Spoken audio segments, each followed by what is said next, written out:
Lovely. All right, good evening and welcome everyone to the Bennington Select Board meeting of Monday, January 24th. We're in the Bennington Fire Facility. I'm going to start with introductions. I am Jeannie Jenkins. I chair this board, and I'll ask the board members to introduce themselves, starting with Gary. I'm Gary Corey. Welcome. Hi, Tom Haley. Thanks for being here. Good evening. I'm Jim Carroll. Hello, everyone. I'm Jean Connor. Hi, I'm Bruce Lee Clark. And on the phone, we have Sarah. You're up. Sarah Perrin. There you go. All right, and also with us tonight, we have Assistant Town Manager Dan Monks, standing in for Stu Hurd, Town Manager. We have Nancy Lively, who as always creates great notes for us from these meetings. And we have Jim Vyers on the camera at Cat TV, which is great. So we have a lot on tonight's agenda. I want to remind everyone that the chairs are spaced, so please keep them that way. Masking is strongly requested, and we do have windows open in the room.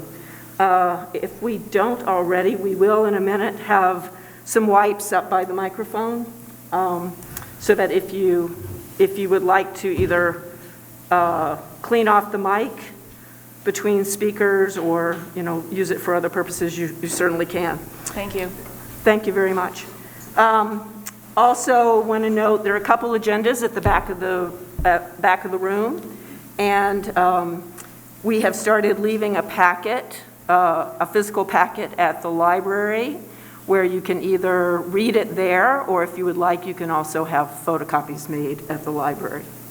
So with all of that, we'll start as we always do with the Pledge of Allegiance. Jim, would you lead us in the pledge? I pledge allegiance to the flag of the United States of America and to the republic for which it stands, one nation, under God, indivisible, with liberty and justice for all. Thank you, Jim. And next up, Jean will read our vision statement, which guides what we do on the Select Board.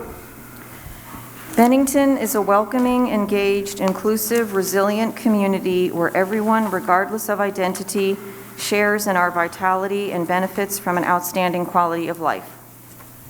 Thank you very much. All right, the consent agenda, which is a little complicated. So I'm going to break it into 3 motions, if that's okay. So I'd love to have a motion to accept the warrants, the liquor licenses, and the minutes of January 3rd. All of us were at that meeting. Could I have a motion to that effect? So moved. Second. You guys take your pick. All right. Any questions about any of the either the warrants or the minutes of the 3rd? No? If not, all those in favor, please say aye. Aye. Aye. Thank you very much. All right, and then next up, could I have a motion for the minutes of March 8th? Sarah and Gary were both absent from that meeting, so they may want to abstain. Could I have a motion? Second. Thank you. Any discussion? Yes. Okay. Line 192, and I'm going to ask if you can all remember. I believe it's a 4% increase Yes. for the town treasurer, not 3%. Yes, that's correct. The amount is correct, just not The the... amount is correct, it's just the percentage. Okay. All right, so with that correction, all those in favor, please say aye. Aye. Those saying no, and abstentions. I abstain. Okay. All right, 2 abstentions. All right, thank you. And then the 3rd set of minutes, which are those from January 10th. Could I have a motion to accept the minutes of January 10th? So moved. Second. All right, any discussion on these? Yes, Jean. Line 125, the recently passed, is that notation accurate? And if it is, what is it? So it's $1T Act? Does anyone know what that was? I'm wondering if it should have been infrastructure. 125. I think it was referring to the It was trillion, okay. Oh, that's a trillion. That's what Oh, we've I never thought. seen trillions. I've never, yeah, I thought that had to be a mistake. Okay, thank you, Nancy. Okay. All right, and I have a correction on page 2, line 64. I did say that we would be discussing the 45-day recommended mask resolution at our next meeting, but then Dr. Dobson said, once the numbers go down, mitigation will still be important, at least for the mid-spring, and then Bruce's request for more specificity. So it's line 64, it just should be attributed to Dr. Dobson on the once. Anything else? All right, so with those corrections, and I think Gary, I think you were absent from this meeting. With those corrections, all those in favor, please say aye. Aye. Any opposed? Any abstentions? I abstain. Okay, so with one abstention. All right, we made it through that. Heavens. Gene, All right. I'm just going to pass around the liquor license, the one new one, that requires signatures from all the board as opposed to just the renewals only require the chair's Great. signature. Okay, thank you. Now, as for the coffee bar, just in case anybody's wondering, Yay. Okay, so next up is public comment. So I'm going to read the public comment procedure that was adopted May 2021 by the Select Board. The purposes of these practices is to make the experience of all involved a productive and informative use of the public comment period at Select Board meetings. 1, public comment is to allow residents an opportunity to share information or make announcements that benefit the community at large. 2, the topic should not be related to an agenda item. So I don't see anyone signed up except for one person, so that should make that easy. Topic should not be related to an agenda item. If a member of the public wants to comment on an agenda item, they can do so during the discussion of that item. 3, comments should be 3 minutes or less. 4, you are required to state your name and town of residence. 5, sharing comments, announcements, and concerns are encouraged rather than asking questions. Public comment is not a time for discussion. If you have specific questions, it is best to call the town manager to get a full explanation and accurate information. 6, if the topic requires much discussion, the item may be considered as an agenda item at a future meeting. Okay? So with that, I have one person on the citizens' comment sign-up sheet, and that would be Kevin Hoyt.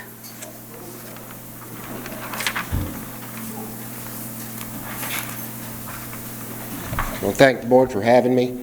Again, I'm Kevin Hoyt, Bennington resident, born and raised Vermonter, and candidate for Vermont State Governor. I'm surprised Stu's not here, and I don't think it's a coincidence, but I sent him a letter, and I think the public needs to be aware of this letter. It's just dated December 9, 2019, and the Select Board's refusing to show it to you guys.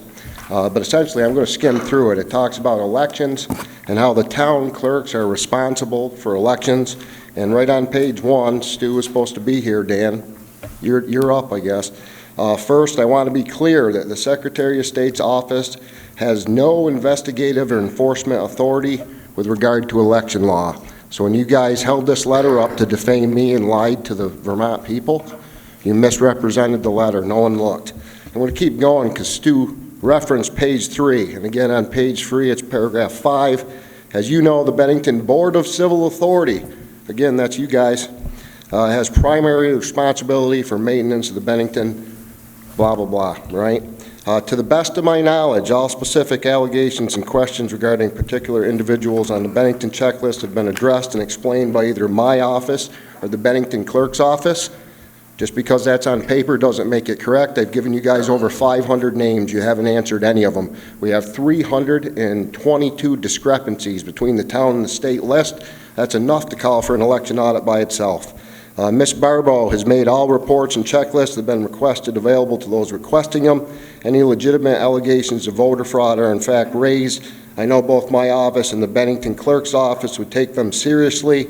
And again, to the best of my knowledge, I love that scapegoat clause, no explainable claims have been made. I'm going to argue that, and I'm going to ask for the select board to put this on the agenda so we can have a public discussion. Nothing is more important to our democracy than the right to vote, and we should take that very seriously. And I agree with the Secretary of State, Jim Condos, on that. Stu, also, with this letter, when I requested it, again, I'd like this to be public. He also gave me the Board of Civil Authority meeting minutes from February 3rd, and it's important to note the members of this board: Cassandra Barbo, that's our town clerk; Janie Connor, sitting right there in the select board; Tom Haley, I think you're on there too, right? Michelle Hogan, Jackie Kelly, Albert Kozik, Brian Maroney Jr., James Marsden, Mary Morrissey, David Shaft, who you guys saw throw me out of the men's shop trying to give him 300 names, and Kayla Thompson. And during that meeting, I just want to read the meeting minutes. Brian Maroney expressed frustration with a couple of the community members. Kevin, you have 30 seconds. Okay, he's frustration for asking us to do your job. We're claiming the clerk's election fraud. Full compliance with those laws. Mary Morrissey and David Shaft also reiterated the Secretary of State has publicly supported your corrupt work, and after his office have investigated all these claims, no action will be taken. You guys should be ashamed. No one ever looked. You refused to do your job, and I'm asking you to do it now. Again, I'd like to have this on the board, on the agenda, so the public can talk about it. Thank you very You weren't much. elected. Your time is up. And we can prove it. Yeah, my time is up. Thank you. you. All right, so next on our agenda is a public hearing on the fantastic 219 Pleasant Street project, and it looks like Shannon Barcetti is going to kick that off. I'll take my mask off because I'm not great at projecting my voice. Thanks for having us this evening. I'm here to talk about 219 Pleasant Street, and I'm going to introduce John and Zach Hale from Hale Resources, who I think it's important to note, the redevelopment of 219 Pleasant is the first time in the state that the Vermont Community Development Program has funded a private developer to do affordable housing. And I think that's to the Hale's credit for the hard work that they've done to make this happen. So I'm going to hand it over to John to give the presentation. Good evening, everybody. I'd first like to thank the town of Bennington for supporting us through this project. Really, without your help and our partnership, this project would have never really happened. So it's gone to a good cause. Our building consists of 11 units, 6 of them being affordable housing for the next 10 years. Right now, there's 3 vacant units, one of them being one of the affordable units, but we're having prospective tenants being screened every day, and hopefully we'll have those filled pretty soon. I'd just like to show you a few pictures of what the project entailed. This first picture is actually the building that was there in 1890. This building was actually converted into the William Bull House in 1902. So this is the only picture I could find in that corner. There was a picture from every building that was around this building, but I couldn't find a picture of actually in the early 1900s of the original William Bull House.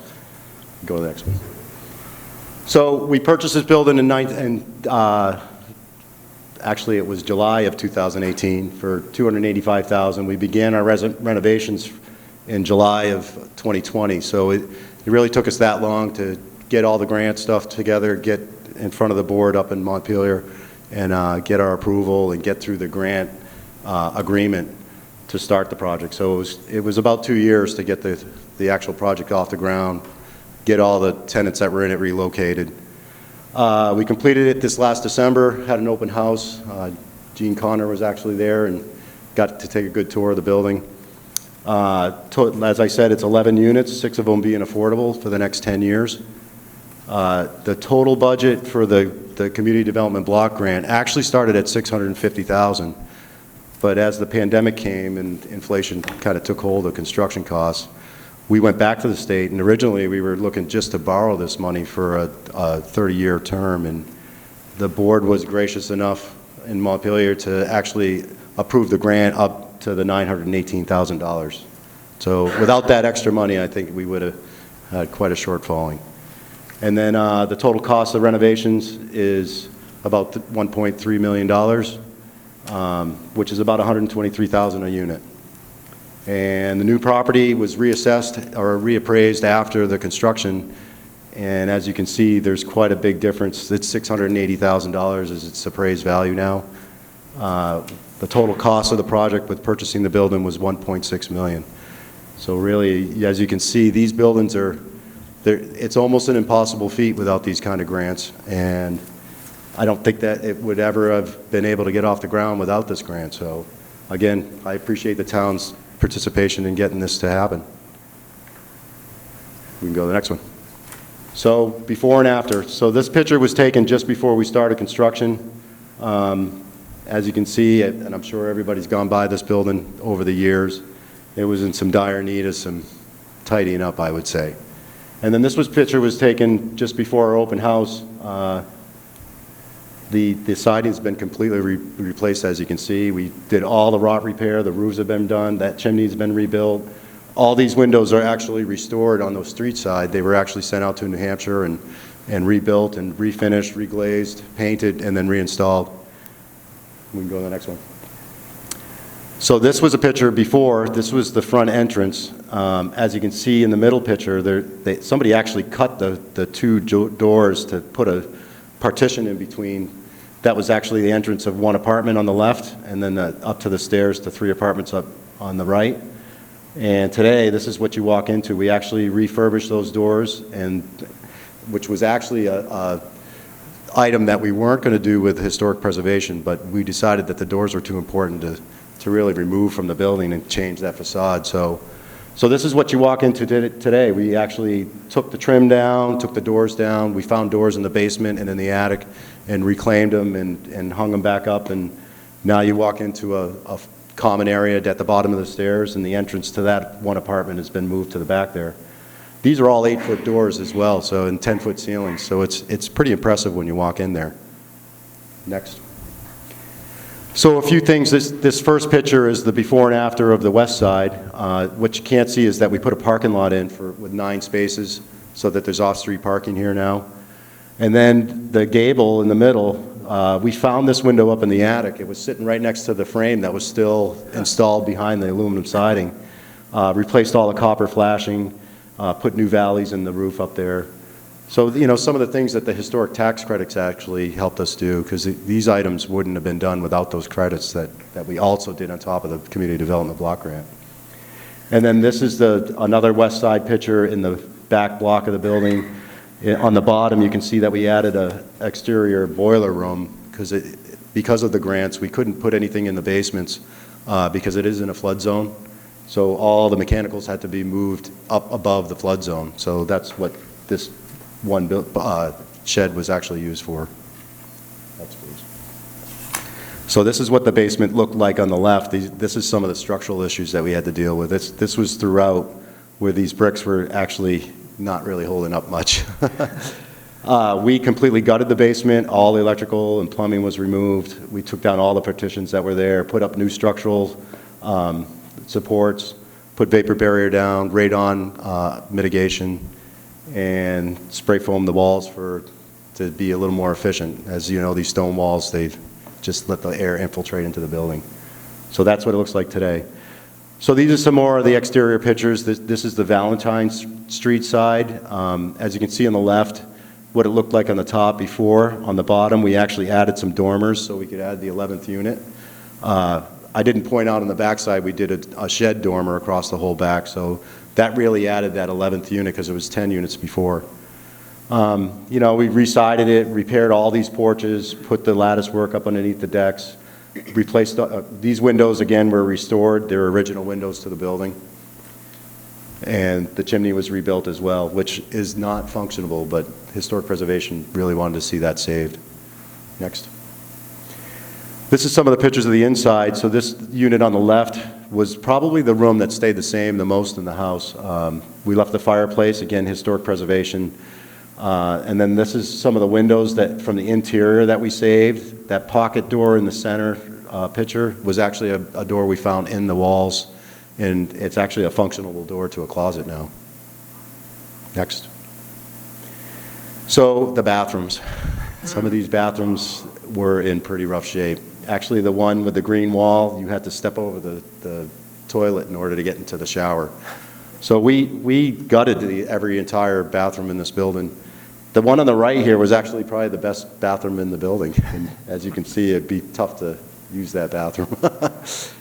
Next, please. So this is what the bathrooms look like today. We put full-size showers in. They're all pretty standard size 8x5 bathrooms with vanities that were not there before. And next, please. So kitchens, another common area that's used by everybody. These were some of the kitchens that were in the building when we took it over. None of the kitchens really went back to where they were. We really replanned the building to be more of a good layout for apartments. And you go to the next, Jonah. And this is what the kitchens look like today. And in some of these units, we actually restored some of the oak floors. We really tried to keep some of the original looks of the building, including the 10-foot ceilings, which was pretty difficult with the plumbing and electrical. There's a few areas where we had to put supports in and put some soffits in for the plumbing. But for the most part, I would say the 90% of the building still has the tall ceilings. So that's pretty much an overview of what we used the money for. And, you know, this project couldn't have been done without a partnership between the town and us as a private developer. And as Shannon said, this is the first time that the state's really invested in a private developer to do this. And really, with these costs, I know the nonprofits had a lot of overhead that we don't have, but we showed that we could do this at a pretty reasonable price. And hopefully it'll set a trend throughout the state to really have more contractors like us to do this, and investors. You know, we were both sides of this, where we own the building now and we'll maintain it for as long as Zach's alive, probably. And you know, we're looking to do this again, so we definitely would like to come back and show you that this is a possible thing to help solve some of our housing issues. If you have any questions, I'd be happy to answer them. Well, thank you for being brave enough to try this, right? I mean, 3.5 years. yeah. So I'll open it to the board first. Anyone have any questions or comments? Jean? I always do. First of all, this building is absolutely gorgeous, as I said the day of the ribbon cutting. It's just spectacular. Thank you. These pictures, I mean, the pictures are beautiful, but yeah, seeing it is a whole different experience. I would agree.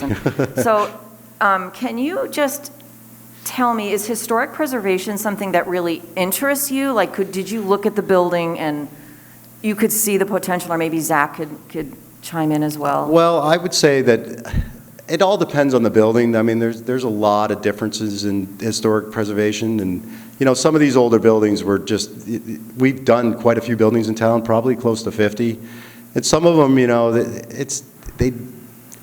there's more function to them than historic, I would say. So, I mean, I would balance that. That's not necessarily a building that I would want to do, but in a building like this, I mean, it's a kind of a showpiece on that street. And most of the buildings on that street are. I mean, that was the prominent street at the turn of the 19th century. Mm-hmm. So really, yeah, I mean, that interests me, and it kind of gives you a self-satisfaction for accomplishing really what we did.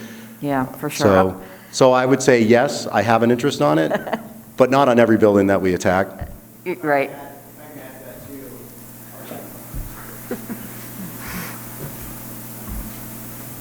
Hello, Zach Hale. If I can add to that too, in addition to that, like, we have a bridge loan for $300,000 that we would still need to pay on right now if we didn't have tax credits to pay that off. So we're going through the process. So it also helps close the gap, and it is additional funds that make something like this possible. So the historic preservation piece. Yeah, the historic part. Yeah, because it's going to go on the National Register, and then that will allow us to get tax credits. Otherwise, we wouldn't be able to do that. That's great. I have two more questions, and they're kind of related. I'm curious if any of the former tenants who you had to relocate moved back in. And I know it's 11 units, but how many people potentially could live there if they were all filled? Well, none of the tenants decided to move back. They had the option to, but they decided to stay where they were. I mean, I would say most of them are one-bedroom apartments, 10 out of the 11. So, I mean, 2 people can live in a one-bedroom apartment, so there's 20, and then you could have 3 to 4 people in the 2-bedroom that we did. So that's about 24, 25 people could live in that building. Thank you. You're welcome. Okay. Like I said earlier, John, the place is gorgeous. But the one thing that, to my mind, that was always an eyesore is that conglomeration of meters and wires that runs down the front of the house. Was it just too cost prohibitive to move them? Well, the original plan was to put it underground and try to move them behind, but I mean, everything has a price tag to it, Jim, and you know, we had to make sacrifices in certain areas in order to do other stuff. We need electrical in the building. It was up to code that it was there.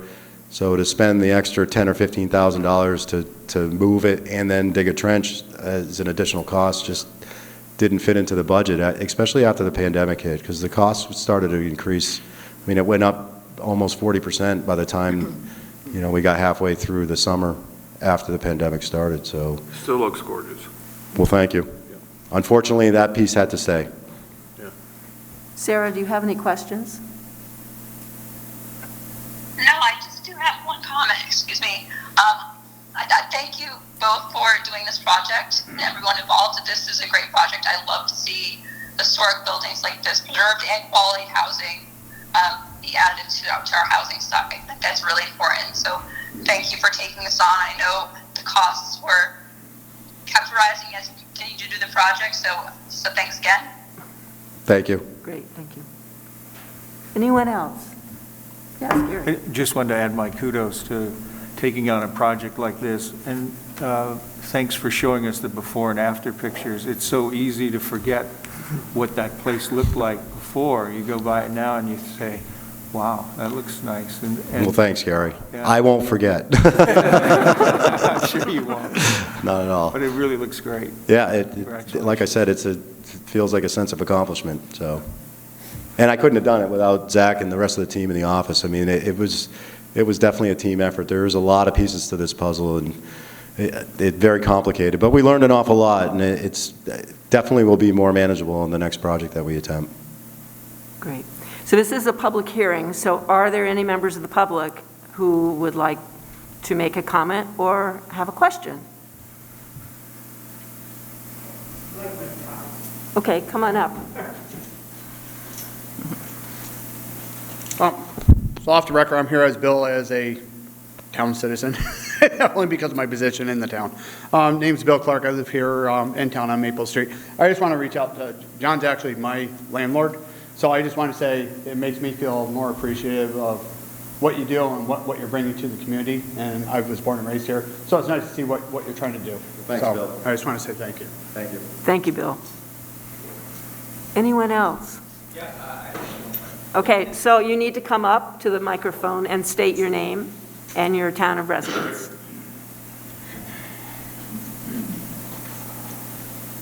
Hi, I'm Jack Ripper, town of Bennington. My question was, what do you think the average cost of those apartments is going to be? Is it going to be like $800 a month, $1,000 a month, $2,000? What do you think and is that going to include like utilities, electrical? Is that not going to include anything? If you could just like give like a rundown of what the, thank you.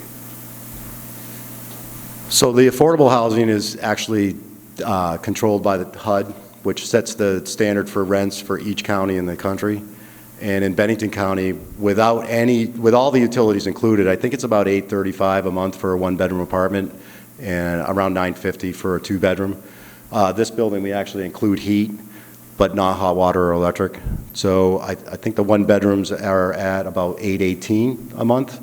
The market rate ones are renting at $950, and then I think there's a couple that are larger with some decks that are at about $1050. The two-bedroom is just over $1,100, which is a market rate apartment too. So So market rate is a little higher, but the HUD ones are controlled by actually the federal government due to the grant. And that'll be in place for 10 years, which changes on an annual basis. Did that answer your question? Yep. Great, thank you. Other questions? No? All right, so Shannon, do you need any action from us? No, this is just really to report back on the project like we do it for every community development fund. That's great. Yeah, This was so, it was wonderful to see this. Well, thank you very much, and Thank thanks you. for having us. This is a requirement to close out the grant so that we can make sure all the i's are dotted and the t's are crossed. Well, we're happy for that. Yeah. Well, thank you Okay. very much. Thank And you thanks very again much. for all the support. Our pleasure. Thank you. Thank you, Zach. All right, that was wonderful. All right, so next up is agenda item number 6, Economic Development Strategy and Infrastructure Report. And this is a multi-parter. First, I want to say just how exciting this has been for all of us. It's been wonderful. I know the public hasn't gotten to see all the comments, and Jonah's going to talk about them in a couple minutes. But for the select board, we got to see the comments already, and it's just so impressive to see how much this community cares about each other and about moving forward. So I want to say, first of all, this is a continuing agenda item. At our last meeting, we had Dan Monks present all the infrastructure, the Economic Development Strategy and Infrastructure Report to us, which is a draft, and it will remain a draft. And all those initial materials were in last meeting's packet. So anyone that is wondering about that can go to the packet and get those materials. We received 139 different comments in the last 2 weeks on that draft package of priorities, which is very impressive. And it was a mix of comments on priorities that had already been identified and some really, really terrific new ideas as well. So tonight is the next step in looking at these projects. And these projects, this really is sort of looking forward for our community. So these projects are a mix of anything that could use ARPA funding, TIF bonding, state and federal infrastructure money, other state funding, private funds, any combination or source of funding that would help advance economic development and infrastructure in our community. So we hired a consultant. We voted on that at a previous select board meeting. We hired White & Burke as our consultant, and they helped us think through the funding strategies that might be available so that we use all of our monies to the best that we can. And David White, who is one of the principals from White & Burke, was here at our last meeting to answer questions as well. So what we're doing simultaneously is sort of 3 things. One, we're creating a comprehensive list of projects that we value as a community. And these are projects that are all viable projects. They may or may not end up using this ARPA funding. It may be something else, but they're all viable projects. Second, we're identifying projects that look like they'll be ready to go to use the ARPA funding or the infrastructure money.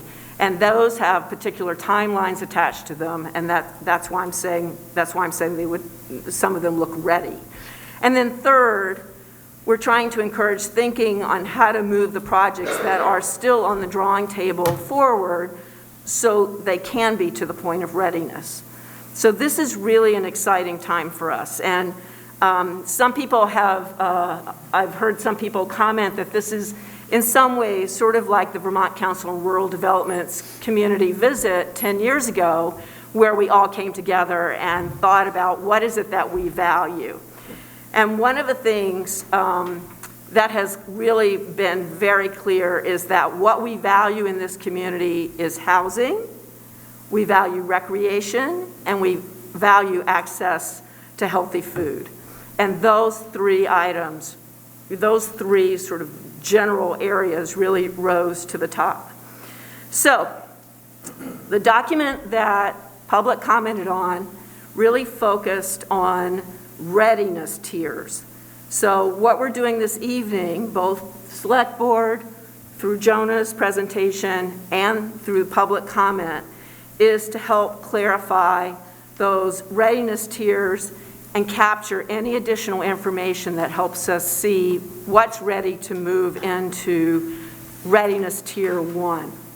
So the two things that I want you to keep in mind is there is a group that's been working on that, and that Economic Development Strategy and Infrastructure Group has a select board component. So the subcommittee on the select board is Gary Corey, Jean Connor, and me.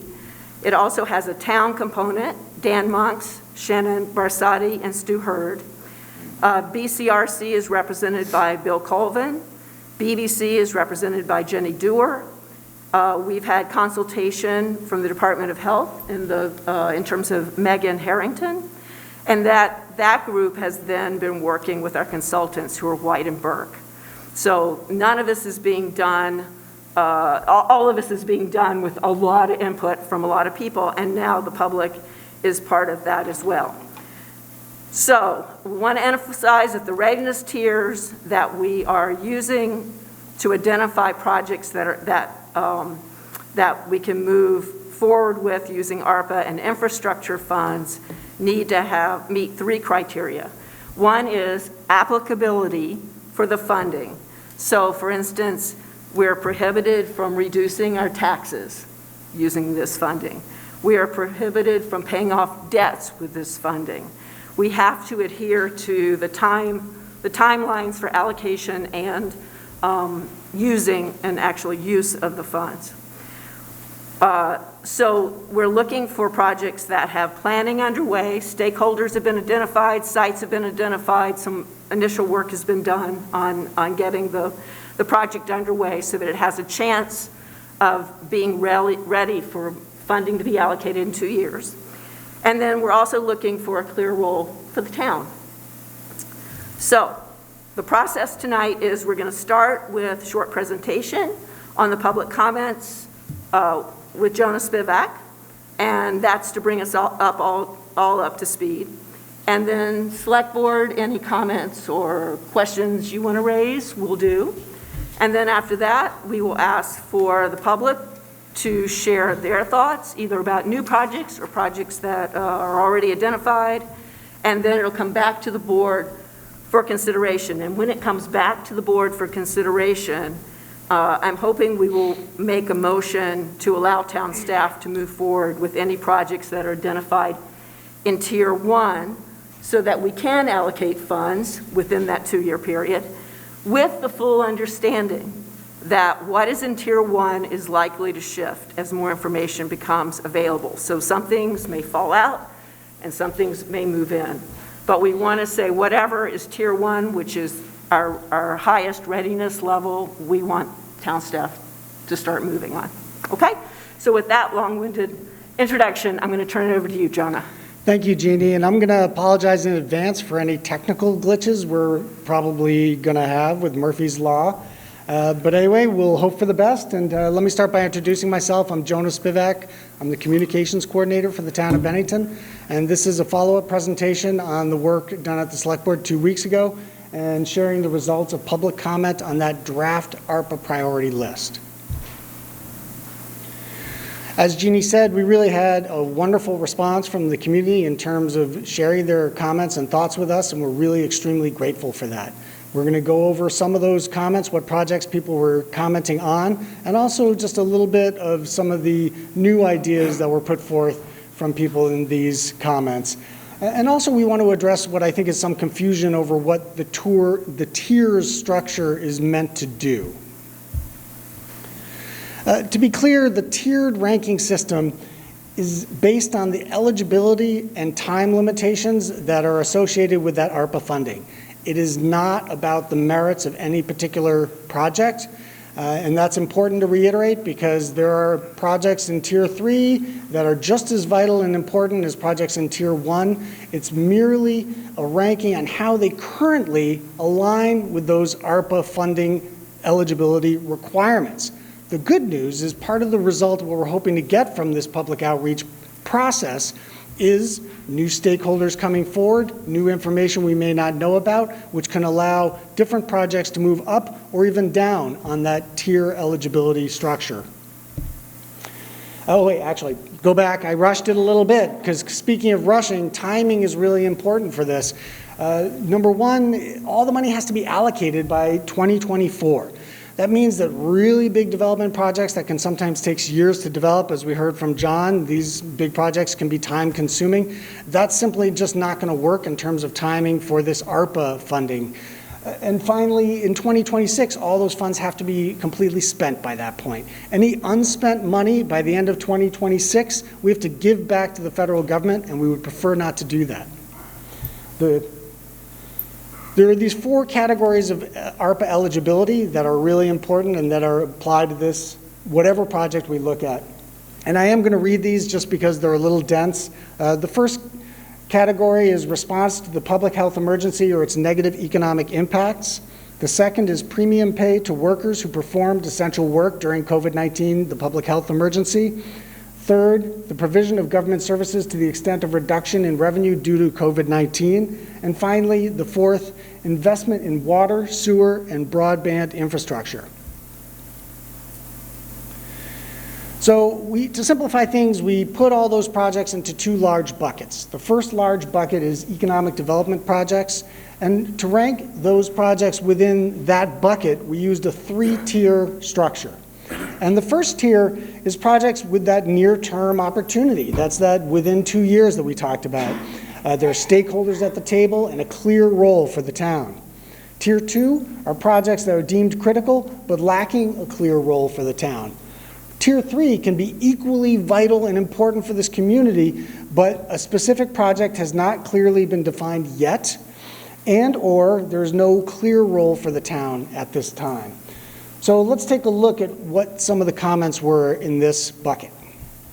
In Tier 1, we had comments on the Putnam Block, Downtown Food Market, Ben High. In Tier 2, comments on Everett Estate, the former Southern Vermont College property. In Tier 3, comments on affordable housing for the homeless and the purchase of blighted properties. We also had 34 comments in the other category, and there were 2 groups that were fairly sizable, one regarding interest in a skate park and another regarding related to drug addiction, rehabilitation, and homeless issues that really were envisioned to be in the town infrastructure and, in the infrastructure and town projects category, but they ended up here, and of course we will take them wherever we can get them. So here's some of the ideas from the community. Drug treatment, rehabilitation, this was from that other category. Outdoor pool, performing arts, town roads, ponies for everyone. Yay! Yeah, so 6,000 ponies would be 1 pony for every taxpayer in the town of Bennington. Needless to say, we have not vetted these projects yet in terms of their eligibility requirements with ARPA. But that obviously would determine what tier ranking they would end up being in. Okay, the next big bucket, these are infrastructure and town operations projects. And for this, we used a 2-tier structure. And the first tier, that's high priority projects that appear ARPA eligible and can be done in 1 to 2 years, and of course don't exceed the available municipal ARPA funds that are out there for us.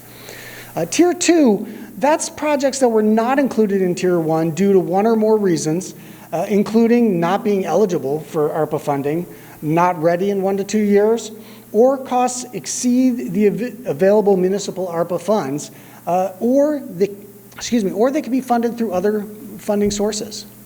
Let's go take a look at what some of the comments were.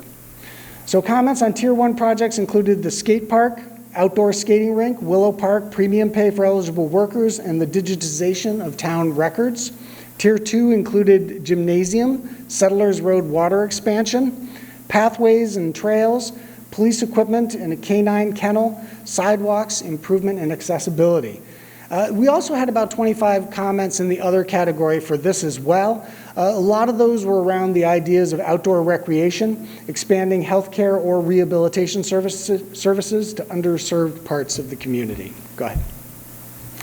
So some of those ideas included expanding the free clinic, softball fields, the river walkway, pickleball facilities, homeless shelter and housing, sidewalk access, and improvements. So the next step is really what we're doing here tonight. We've gotten the public comments through our website. We've compiled them. The select board has reviewed them. Now, of course, we want to hear from the public. We want to hear from you, your ideas, your thoughts on these priorities.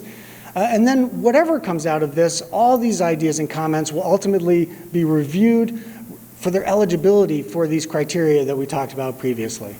And then finally, we want to remain flexible. This list will evolve as stakeholders come forward to work with the town, ideas are presented, where they fall in terms of that tier structure will move up or down. And that takes us to our last slide, which is really a big thank you. I mean, this is Bennington. This is an amazing community. The people that live here care about Bennington, and the ideas and comments we got are reflected in that. I put the ponies comment on there. In part, that was the only silly comment we received. The rest were dead serious, and perhaps the ponies was serious. I'm not 100% sure about that. But if you want to review any of these documents, or you're interested in learning more about this, or you want to stay up to date with the progress as we move through this, you can go to benningtonvt.org/ARPA-priorities, but that's kind of a long thing to remember. So if you just click on Select Board, you'll see ARPA priorities right under that as well. Thank you very much. Great, thank you so much, Jonah. So I want to open it up first to Select Board for any comments or questions that you want to raise before we move to the public. Anything? Sarah, do you have anything? None at this time, thank you. Okay, so then let's open it up to the public, and I guess what I would do is just, I don't know, spontaneously move to the microphone one at a time. We could sweep across the room unless anyone is feeling like they really want to go first. Then shall we start with this side of the room? Okay, let's do that. Hi, I'm Kim Saban. I live in Bennington. I'm here with my son, CJ Post, who's going to get up next and talk. I'm a mom of 3 kids, and we need a skate park in this town. I travel everywhere with my kids around a skate park. He will spend 6 to 8 hours in a park from morning till night. I will not let him walk from Silver Street down to downtown with his friends when he was younger. But I left him in New York City underneath the Manhattan Bridge at a skate park at 15 with one of his friends. I've left him in Ireland at a skate park. I've left him in Chicago, everywhere, because people that go there are families. They are there for one reason. If, they're teenagers, they just want to practice. They just want somewhere to go that they can call their own. I've never really experienced anyone, trying to give the kids drugs or alcohol. They all clean up. We have to travel outside of our town. We go to Pittsfield, we go to Manchester. I mean, all these other towns are jumping on this wagon, and they're all investing so much money into these skate parks because it does bring other people into our community. It does bring families out. It gets young children involved. And, I've met people from all walks of life on the skate park, like at the skate park, and Bennington needs one, indoor or outdoor. And I will do whatever to help. We've been about 7 years now doing research. I'm so passionate about it. I wish I had the money myself because I know exactly where in the town I would put a skate park. So please listen to these kids. I know a lot of them commented and they all wanted to come here tonight, but at least we got CJ, and thank you for your time. I got a Thank question you. for you. Yeah. One question. Where would you put a park? Where would I put a park? Well, an indoor park, you want to come up now? We have a few ideas on where. Hi, I'm CJ. I live in Bennington, obviously. A couple places. Stark Street is a really good spot because there's that big field near the basketball court and the bike track.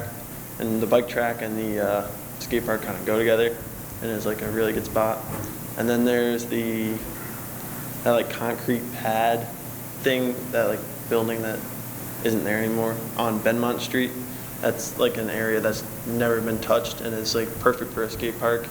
And on across from Anytime Fitness, there's also that field where the Garlic Fest was. That is a perfect spot for a skate park because it's like right in the center of town. And that's like the 3 big spots for an outdoor skate park. That's great. That's wonderful that you've actually been thinking about where. Yeah. I have a question. So why does the town need a skate park? So I got a lot of reasons why. The skate parks is like a mini community inside of the big community, and Bennington really needs a skate park. I can think of multiple people from ages 50 and up to 5 that come to North Bennington Skate Park, which is not a really good skate park. And Bennington having a skate park would bring more and more people, because I can think of plenty of kids that don't have rides to North Bennington Skate Park that live in Bennington and Pownell area, and it would be more accessible for Bennington Skate Park. And skate parks bring like the economy and makes it better. I'm stuttering, sorry. Okay, take your time. When we travel, we go to skate parks, obviously, and we spend money around the skate park at like skate shops, and we go out to eat, me and my friends. If we travel to like Pittsfield, we'll go to like a local's place and eat there, and then we'll go to the skate shop that's there and we'll get some stuff, and then we'll go to like a corner store and get like drinks, and that just helps boost the economy and helps support the local stores. I got a question for you, CJ. Yeah. When you've traveled to places like Manchester and Pittsfield to go to their skate parks, I assume it's on the weekends? Is that right? It's mostly on the weekends. I actually got out of school early because I like graduated early, and I traveled this like last semester earlier in the year. I traveled to like Manchester and Pittsfield, North Adams, basically every day. Okay. Go to skate parks, and even earlier in the day, like around 12 to like 2, even before school ended, there was Okay, that's good.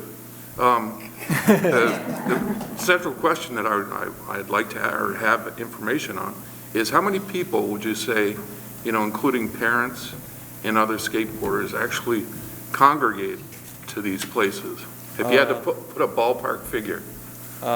On like a good day in like North Adams and Pittsfield, usually around like 30 to 40 people in the summer, including parents. And on the day of Pittsfield opening, there was upwards of 100 to like 200 people there. So on the weekends, what kind of numbers? Yeah. There's a lot of people that go to like the bigger concrete skate parks in like Mass. And in Manchester, there's usually about like 20 to 30 people on a good summer day. Do you have competitions? There is some competitions hosted, but not very many. I think there was like 2 or 3 this year. And there's like skate camps also that Arson does in Manchester.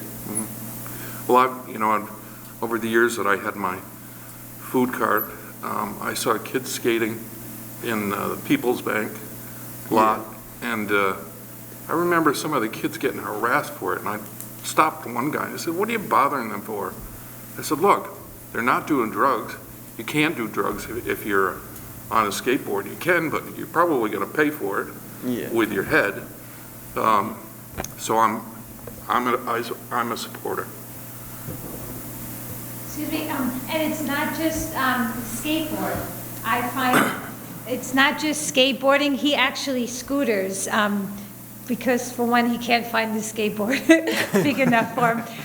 But there's people that scooter, there's women who are out there on their rollerblades. You know, it's not just for skateboarding. A skate park is used for a lot of different reasons, and you know, children who are not that great at sports, or they want to do something just on their own, or maybe their parents are not like me, who drive every kid in the community to a skate park just because they want to just ride for hours and practice their own skills and make friends, you know?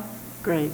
Yes. So, I'm going to admit, this is a world I know nothing about, but it sounds very exciting, and I would love to just watch. I knew nothing about it either. Yeah. Until he would say, Mom, if we're going to go to New Jersey, can we please go to this part of New Jersey because there's a skate park? And then I got into it. I go, wait a minute, are they going to allow scootering there? Because some parks are funny and they just like skateboarding there. When we go to Manhattan, he goes to 6 or 7 different skate parks. And I was so worried at first to leave him. So I was there, and then, you know, Nova would try to go out there, and I was watching all the people just interacting with her, and then my younger daughter wanted to get out there, and I'm like, where are all these little kids? And they all come flock to him. How do you do that? And he shows them how to do tricks, and that's it. It sounds so cool. It really does. 6 hours, 7 hours, we're still there. I go and I buy cases of water and drinks, and they're all calling me Mom, and you know, I've met people, doctors, you know, had asked me about my daughter's leg brace, and I was like, oh, why are you interested in this? Oh, and then we got to talking. I said, well, what are you doing here? He said, I need 2 hours of a break. I just come here and I'm on my skateboard. Well, I don't know that I'll take up skateboarding, but I'll definitely go just to talk to people. But I have a question. Yes. In our climate, as we know, it's been a little icy lately. How does a skate park work in winter when there's ice and snow? Are they cleared off? Well, usually in the winter, not very many people go because it is very cold and hard to ride. But if it's like warmer out and like earlier winter, I know I was riding basically every day till like first snowfall, and even in December, I was in the paper for riding at the skate park in North Bennington for like the 60-degree day that just randomly happened. Okay, so you clear off the snow, you clear off the ice. Okay, the teenagers have brooms and things in their car. I was just curious because we have really long winters, and I wouldn't want it to be idle for that many months of the year. All right, I should have said, we should try and keep these to 3 to 4 minutes so we can, that's great. Then Your keep in mind enthusiasm the is indoor great. skate park would be great. That's wonderful. Thank you so much. All right, so, because I want everybody that wants to speak to be able to speak. All right, who else wants to speak? Okay, so please, come on up. Introduce yourself, name, town of residence, and share your thoughts. Hi, I'm Sue Andrews, and I live in North Bennington. I can now say that. That's a tough act to follow, but I'm here to talk about moral imperatives. I really want to talk about housing. I want to see this town put housing much higher up on our tier lists. I spent some time this afternoon. I thought that I could read the whole act, the final act for the Arpa funds, and I'm really curious to know, honestly, how many of the select board have read that act in entirety, all 437 pages? Okay, 437 pages. But what we have done is go to more Zoom webinars on them than we can count with 2 hands. So hopefully there's good information. But one of the things that well, I got through 89 pages, and it was tough slogging. But much of those 89 pages talk about the economic impact on people who live in poverty. And it talks about food, and it talks about housing. And I just want to point out that those are the things that we really need. We do need recreation. Recreation is important, but I want to make sure that we are meeting the needs of the people who have life and death situations. I spent much of about 10 days ago, it was the first day that we had the negative degrees Fahrenheit in the evenings. I spent all of one Tuesday morning calling, first in Bennington and then around the state, to find out who was doing outreach to the people who are on the street. And we do have people on the street. We have people who are sleeping out on nights like this. It was dismaying. It was extremely humbling to realize how badly we're meeting the needs of people who are chronically on the street. And who are these people? I just want to say, they're not people who are easy to like. They are people who use drugs. They are people who use alcohol. They are people with mental health issues. But you know what? They are our brothers and our uncles and our fathers, and they are the kid next door, and they are us. And the fact that we can leave anybody outside on a night like tonight or some of the nights that we've had recently, to me is just a tragedy. So just a little bit of feedback. I called the governor's office 3 different times. I was promised 3 different callbacks. Never heard back from the governor's office. I left messages on the 800 number to get emergency housing. I left 2 different messages. The first message I left after being told that I was number 54 in line to speak to a receptionist or something. I spent a half hour on hold, and then I finally left a message. If you're poor and you don't have a good cell phone plan, it's really hard to sit on hold. I did it for 30 minutes, okay? I never heard back. This is our 1-800 number for the state to get emergency housing on a night when it's -6 degrees.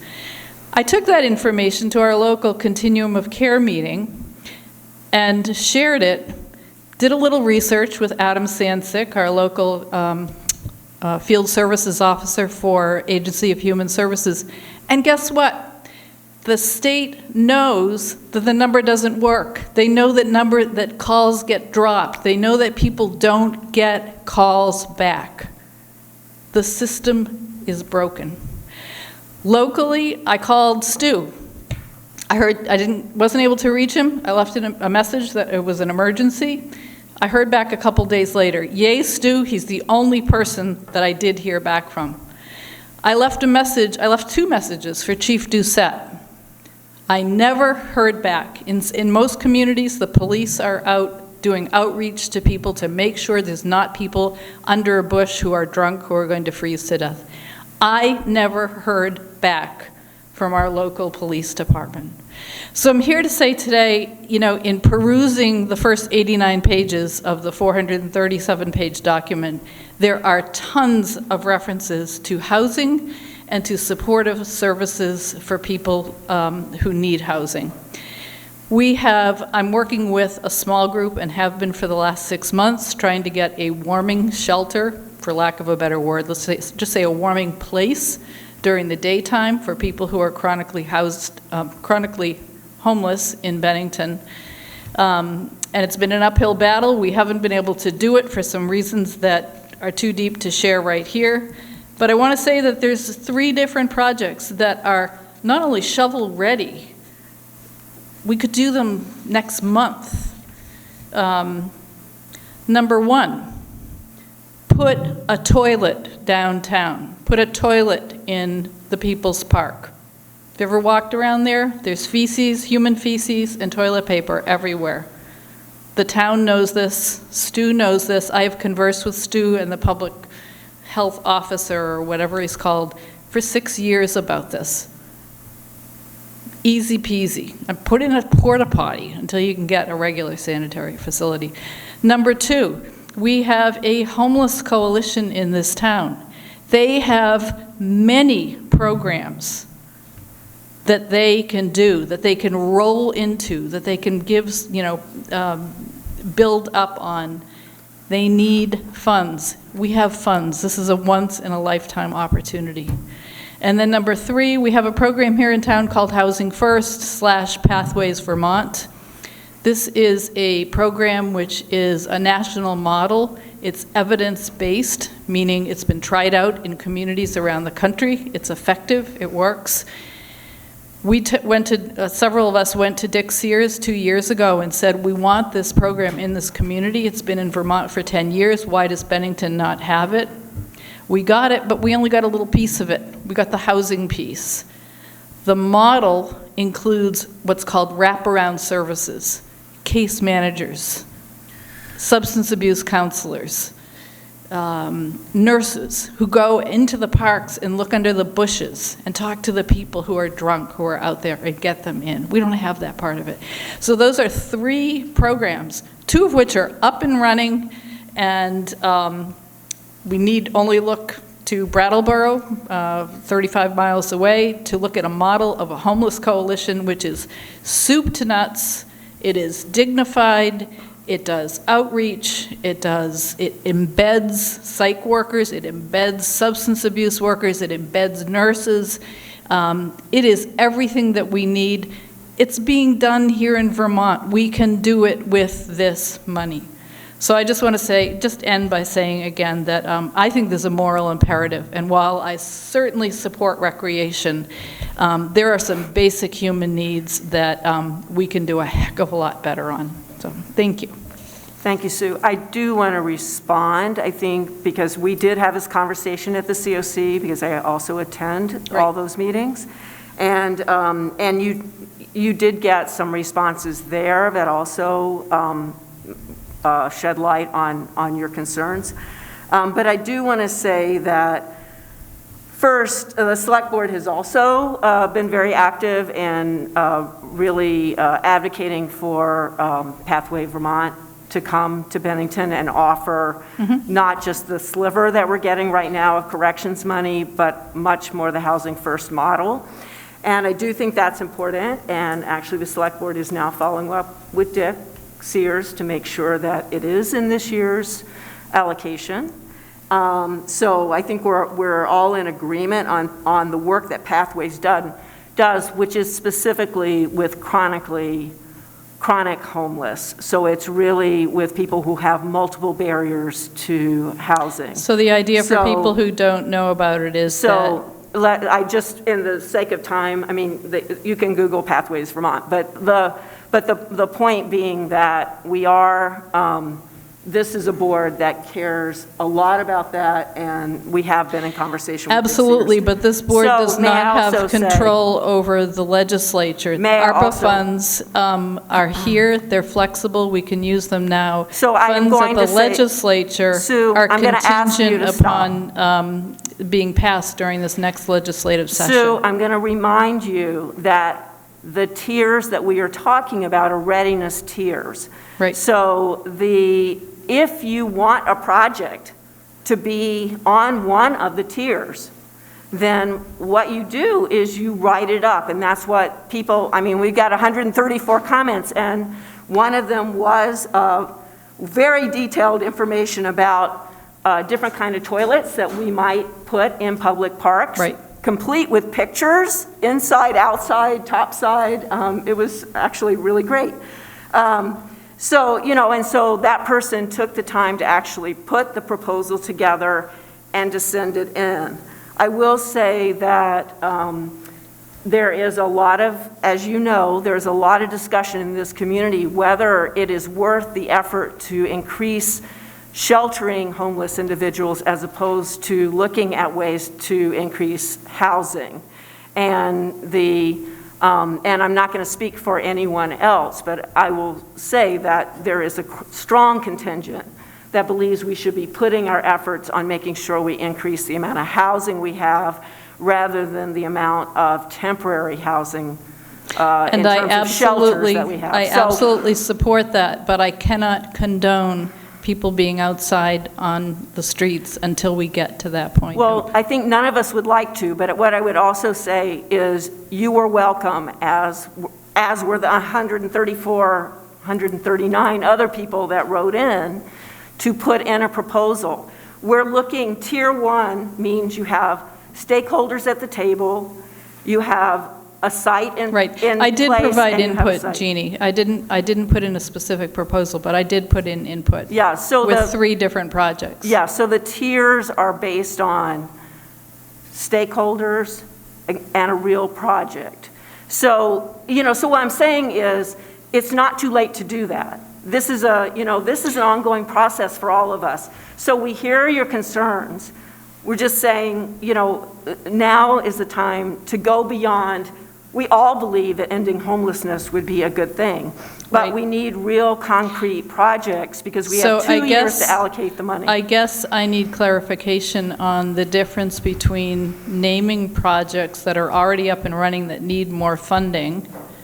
And, I mean, do you want me to go out and get like architectural plans, or do you want me to write out how Pathways Vermont works? Or, I mean, these are up and running, the Homeless Coalition, it's an up and running state model that is already out there. These funds could pay for additional services. So for instance, well, let's use the homeless shelter as an example. So a project could look like the Homeless Coalition, the Coalition for the Homeless in Bennington County, actually partnering with you. I mean,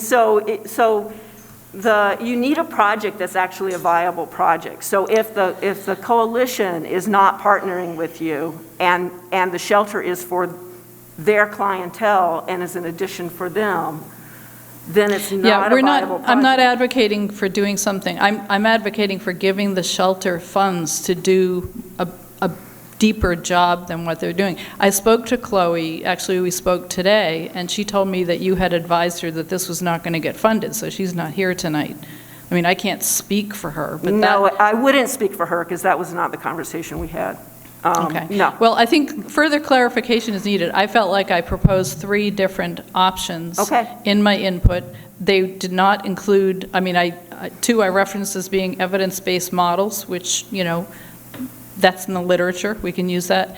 And a toilet is a toilet is a toilet. I don't care what it looks like, but if people could have a place to urinate and defecate inside, I think we would be in a better place. Okay, and as we did get a concrete proposal on public toilets. So that will go, Yeah, so I'm not there's here a to place for argue. that.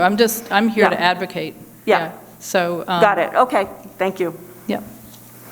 Any other questions? Yeah, go ahead. I have a question. Who would clean these toilets? Oh. And would homeless people live in them? And please don't take me the wrong way, but we have a homeless shelter here now. And the people that are homeless in the community, are they Bennington residents? So yes, they are Bennington residents if they're living in Bennington, and I think we don't want to get into that level of detail. We really don't. Okay, so what we're trying to do is we're trying to make sure that all the viable projects that we possibly can are out on the table and that they have enough specificity so that we can actually put them in a readiness tier. So I'm just to go back to the term specificity, I've responded to a lot of RFPs over the years. It strikes me that if there is a specific level of specificity, is that something, that it would be helpful to have an outline of exactly what is needed in terms of a response. Because again, I do feel like I responded, but I'm just hearing that you're concerned that I didn't respond. Okay, well, I mean, we'll do what we can with all the comments. They will get included in some fashion. I'm just saying the examples of specificity, I guess, would be in the priority list that the draft priority list that's already out. You can see sort of the specificity that's included in those. So the more specificity, the more we can evaluate whether it's going to be able to have money allocated within 2 years and have it, actually be, the money be used in 4 years. So that's the helpful piece. Okay. Okay? Great. Thank you. Great, thanks. Anyone else? Yes, please.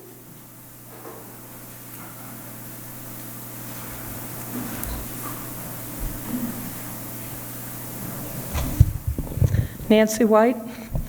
The stakeholders in Bennington are the citizens who live here. And I think it's a real shame that officials and others have been aware this money was coming since April, and you've waited until 2 weeks ago to invite the public to get involved. The Shaftesbury Select Board was talking about this money in June, the money they were getting. You didn't need to know how much you were going to get. You didn't need to know the rules. These discussions should have started in July. I think it's awful you've only heard from 135 people. There's 15,000 people in Bennington. I've told you many times, I know seniors who've owned homes for 50 years, have paid the budgets, they're not online, they know nothing and can't even access this. I look at a lot of these projects, they shouldn't even be on the list. Many citizens don't understand how they're tied to a TIF program. The voters have to approve a TIF program for some of these to work. And when I've looked at the plans for the TIF program, you want the taxpayers to get involved even further. So I think this is a very deceptive list. If we're going to talk about money and finances in Bennington, talk water and sewer. Everybody has seen their water and sewer bills go through the roof for the past 7 or 8 years. Everybody has to have water and sewer. You have tens of millions of dollars of future projects that are needed to be done in this town. Most of them are listed in here. I don't understand how you wouldn't take $2 million to put towards future necessary infrastructure projects so that we don't have to pay the future, or the $2 million in the future, because you have multiple projects that would qualify. But again, I don't know how you can justify. Who would want $1 other than the people involved in the Putnam Block? Who would want to see $1 of this money go to the Putnam Block when you look at the millions and millions of dollars that have gone into it? The other issue, public-private projects.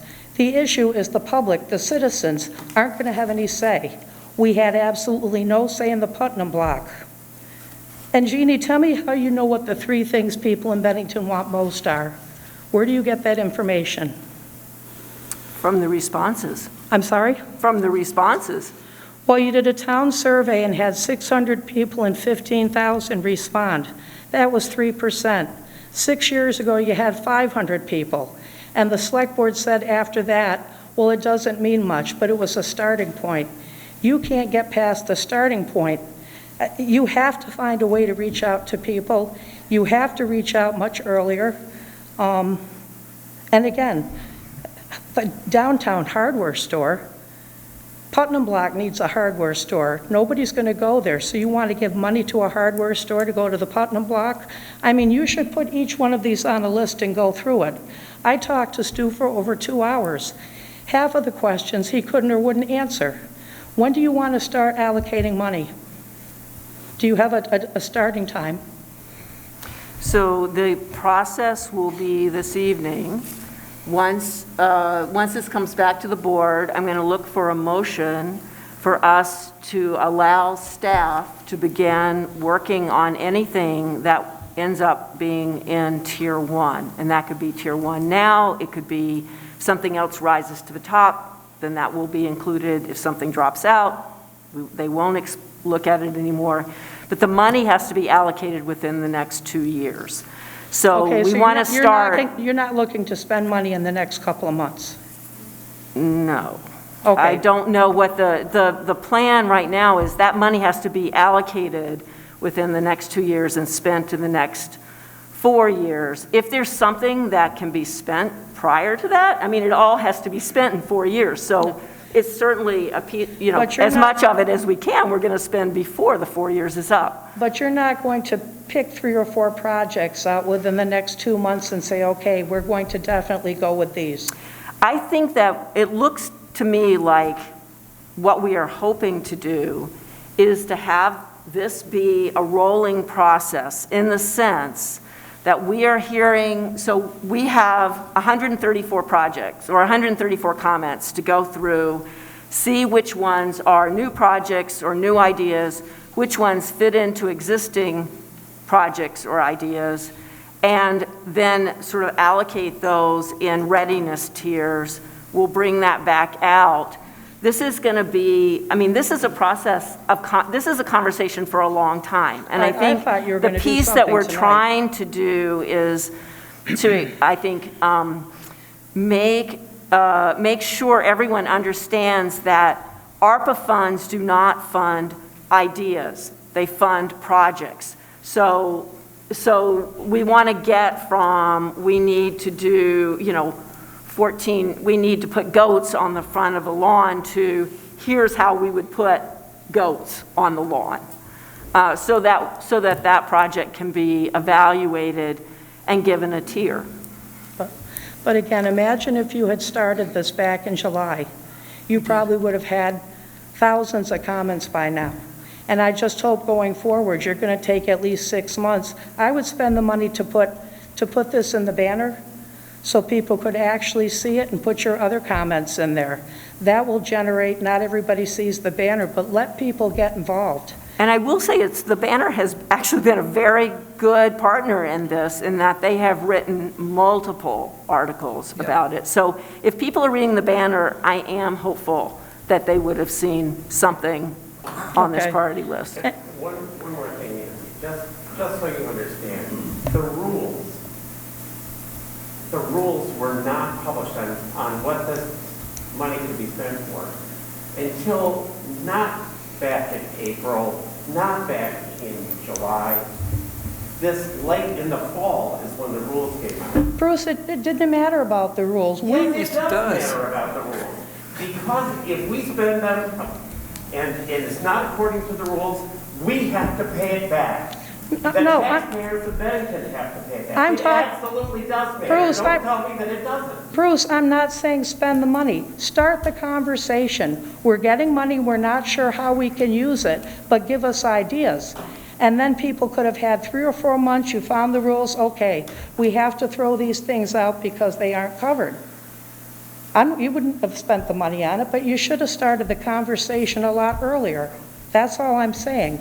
And I would also ask that you do get on an agenda in the future, homelessness, because there's a lot of questions and there's a lot of concerns growing, and it seems there's a real split in this town. And I think everybody needs to get on the same page. Many are concerned that it's only the town of Bennington that seems to be asked to do anything. I don't hear anything about shelters in other towns. And if we're drawing people to Bennington because we offer all the services, I think people are starting to question that too. So I think we need to get the whole county involved, not just the town of Bennington. Thanks. Thank you. All right. Others? Yes, Jenny.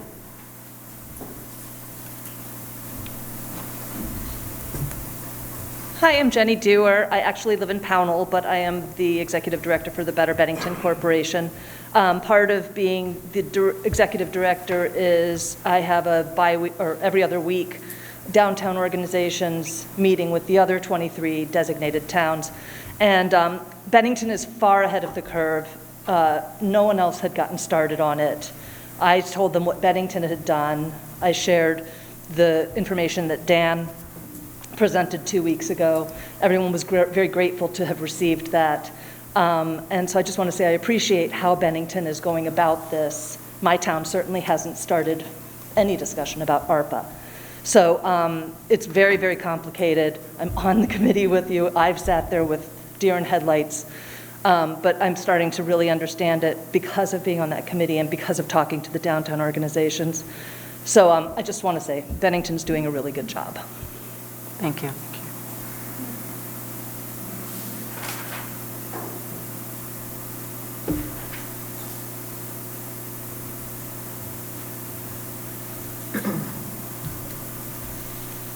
Good evening. This does remind me of when my name is Cindy Krautheim, and I live in Bennington for 77 years. Does that qualify me? Okay. So, and 15 generations before that, if you're counting. So anyway, this does remind me a lot of when the rural development came, and we had months and months of meetings. And I'd like to remind everybody that there were 9 subgroups addressing poverty issues.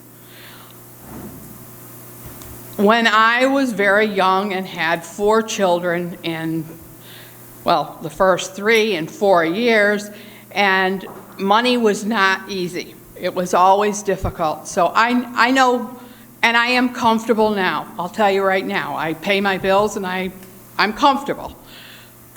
But I worked for 8 years at the GBICS, Greater Bennington Interfaith Community Services, and I saw things that I had never seen before in my life. I saw people who were hungry. I take insurance applications. I'm a certified assistant for Vermont Health Connect. I hear of people that are living on so little money, less than probably anybody in this room spends on their groceries. And that's what they live on.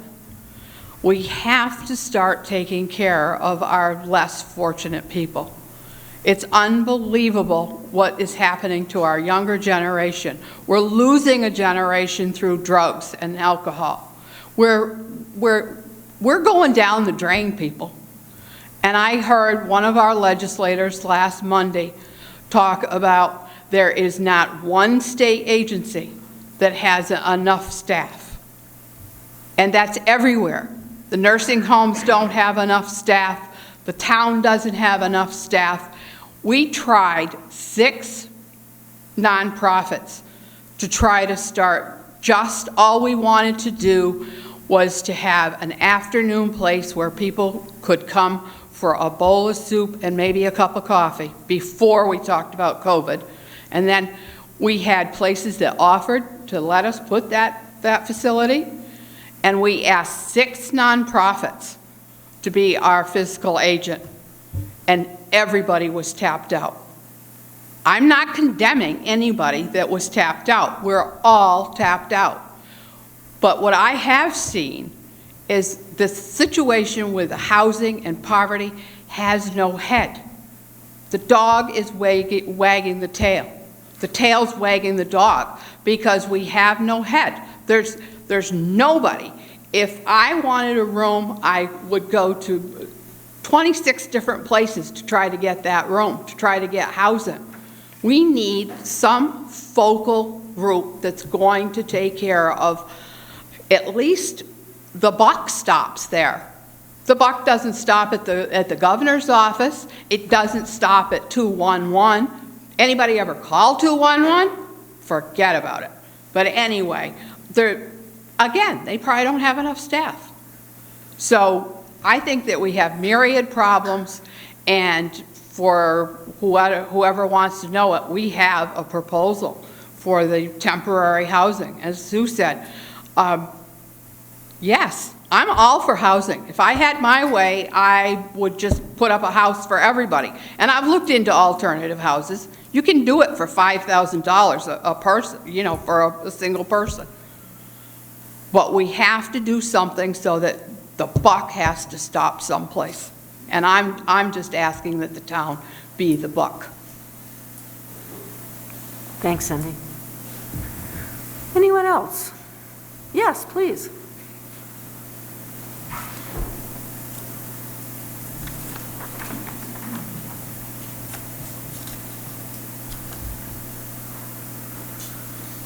I'm Rose Telford, and I live in North Bennington, and all the talk about people that are less fortunate and things like that. I lived in a poor town. We were poor. The house we lived in wasn't fit to be in. And you know that stuff, and you see things that happen. You live that all your life, and then you wonder why kids get on drugs, people and all that. I mean, I don't think people around here care that much. And a lot of them are sitting right there. Poor people know how to feel, and just like what she said and her. It seems like when we bring it to your attention, things that are wrong, you get all in a big huff about it. That's not helping anybody. I mean, people should have a decent place to live. And when you say affordable housing, what do you mean by affordable housing? What do you think? What is affordable housing to you?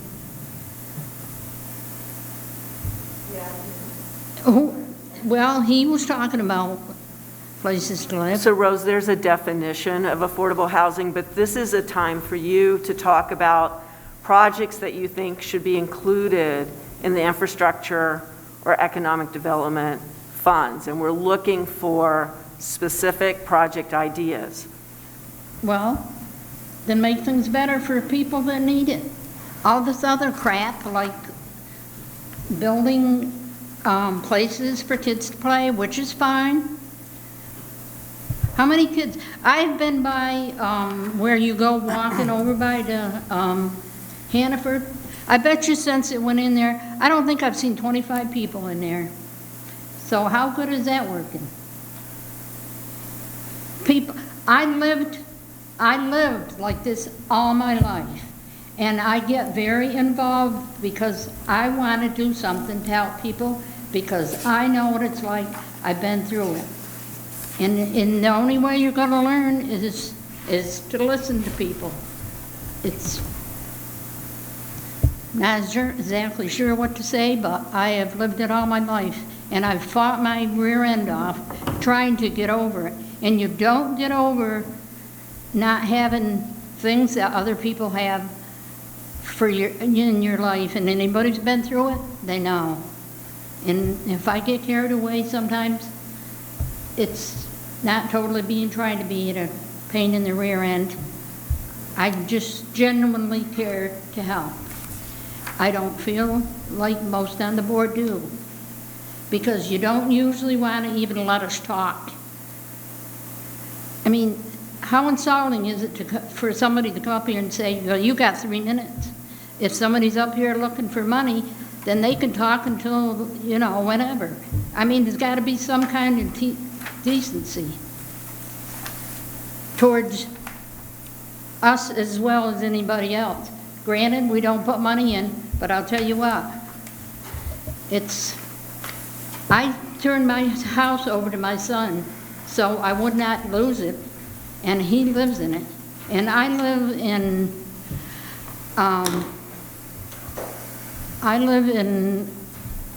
the place in North Bennington. I get so upset, so I can't think. Wouldn't have been my first choice. I'll tell you, I pay $350 a month. Everything's there that I need. Would have been my first choice? No way. But it's a place to hang your hat, and that's about all. As far as anything they even do for anybody that's low income or just don't have much or whatever, I don't feel like they're treated like other people are. I feel like you're trying to build a rich town. Not to say you don't try to help, but you say a lot more. You say a lot you're going to do, and you don't do it. That's enough. Thank you, Rose. Hello, Zach Hale, Bennington. Just wanted to talk about the homeless issue that we have here. There's been articles in the paper, people have talked about it tonight, and I heard you say something, Jeannie, that kind of made me a little concerned. You said that you wanted to focus more on permanent housing rather than temporary. And we've heard from other people that, everyone's maxed out with work too, everyone's busy, and the only way that we're really going to fix that problem is if we bring people here. And one of the things that we need to do that is housing. And we don't have enough market rate housing. And I'm not saying that, the affordable housing is great, the nonprofits provide that, we're trying to provide that, and you can't really be in real estate here and not cover the whole spectrum of income. But I think that maybe re-looking at like temporary housing, homeless shelters and stuff might be a better start than putting those people into units that maybe people could come here and take and actually work and help those people too. So I just think that it's important that someone says that. So. Yeah, and it's not, it isn't an either or. My point was that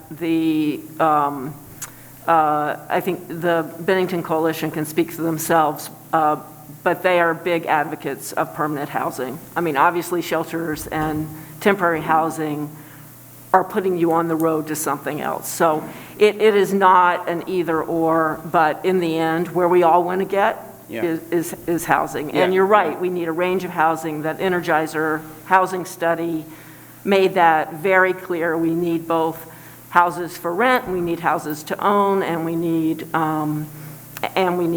the full range of price ranges. And so to ask another question about, because it seemed like there's a little bit disconnect with Sue and like what she was trying to provide, and I just want to see if I understand so that, you know, I can bring ideas to the table too. So like if the Homeless Coalition came to the table and said, hey, here's all the plans to build a homeless shelter, and this is who's going to run it, and this is how it's going to be built, and this is who's going to build it, would that be a project that could be brought to the table? Absolutely. So just like, hey, give the Homeless Coalition money is not a feasible idea, but exactly. Hey, the Homeless Coalition is trying to build this facility would be. Yes. Absolutely. Okay. And that is perfect. Thank you so much. That is exactly the distinction between an idea and a project. Yeah. Okay. All right. Thank you. Thank you. When would they have, in other words, Come on up. Sorry, we should put microphones all over the room, maybe. To move, I'm still Cindy Krautheim, to move from Tier 3 to Tier 1, what would be the time frame? So, and this is exactly, I mean, this is part of the conversation that Chloe and I had this afternoon. So what we're in a process.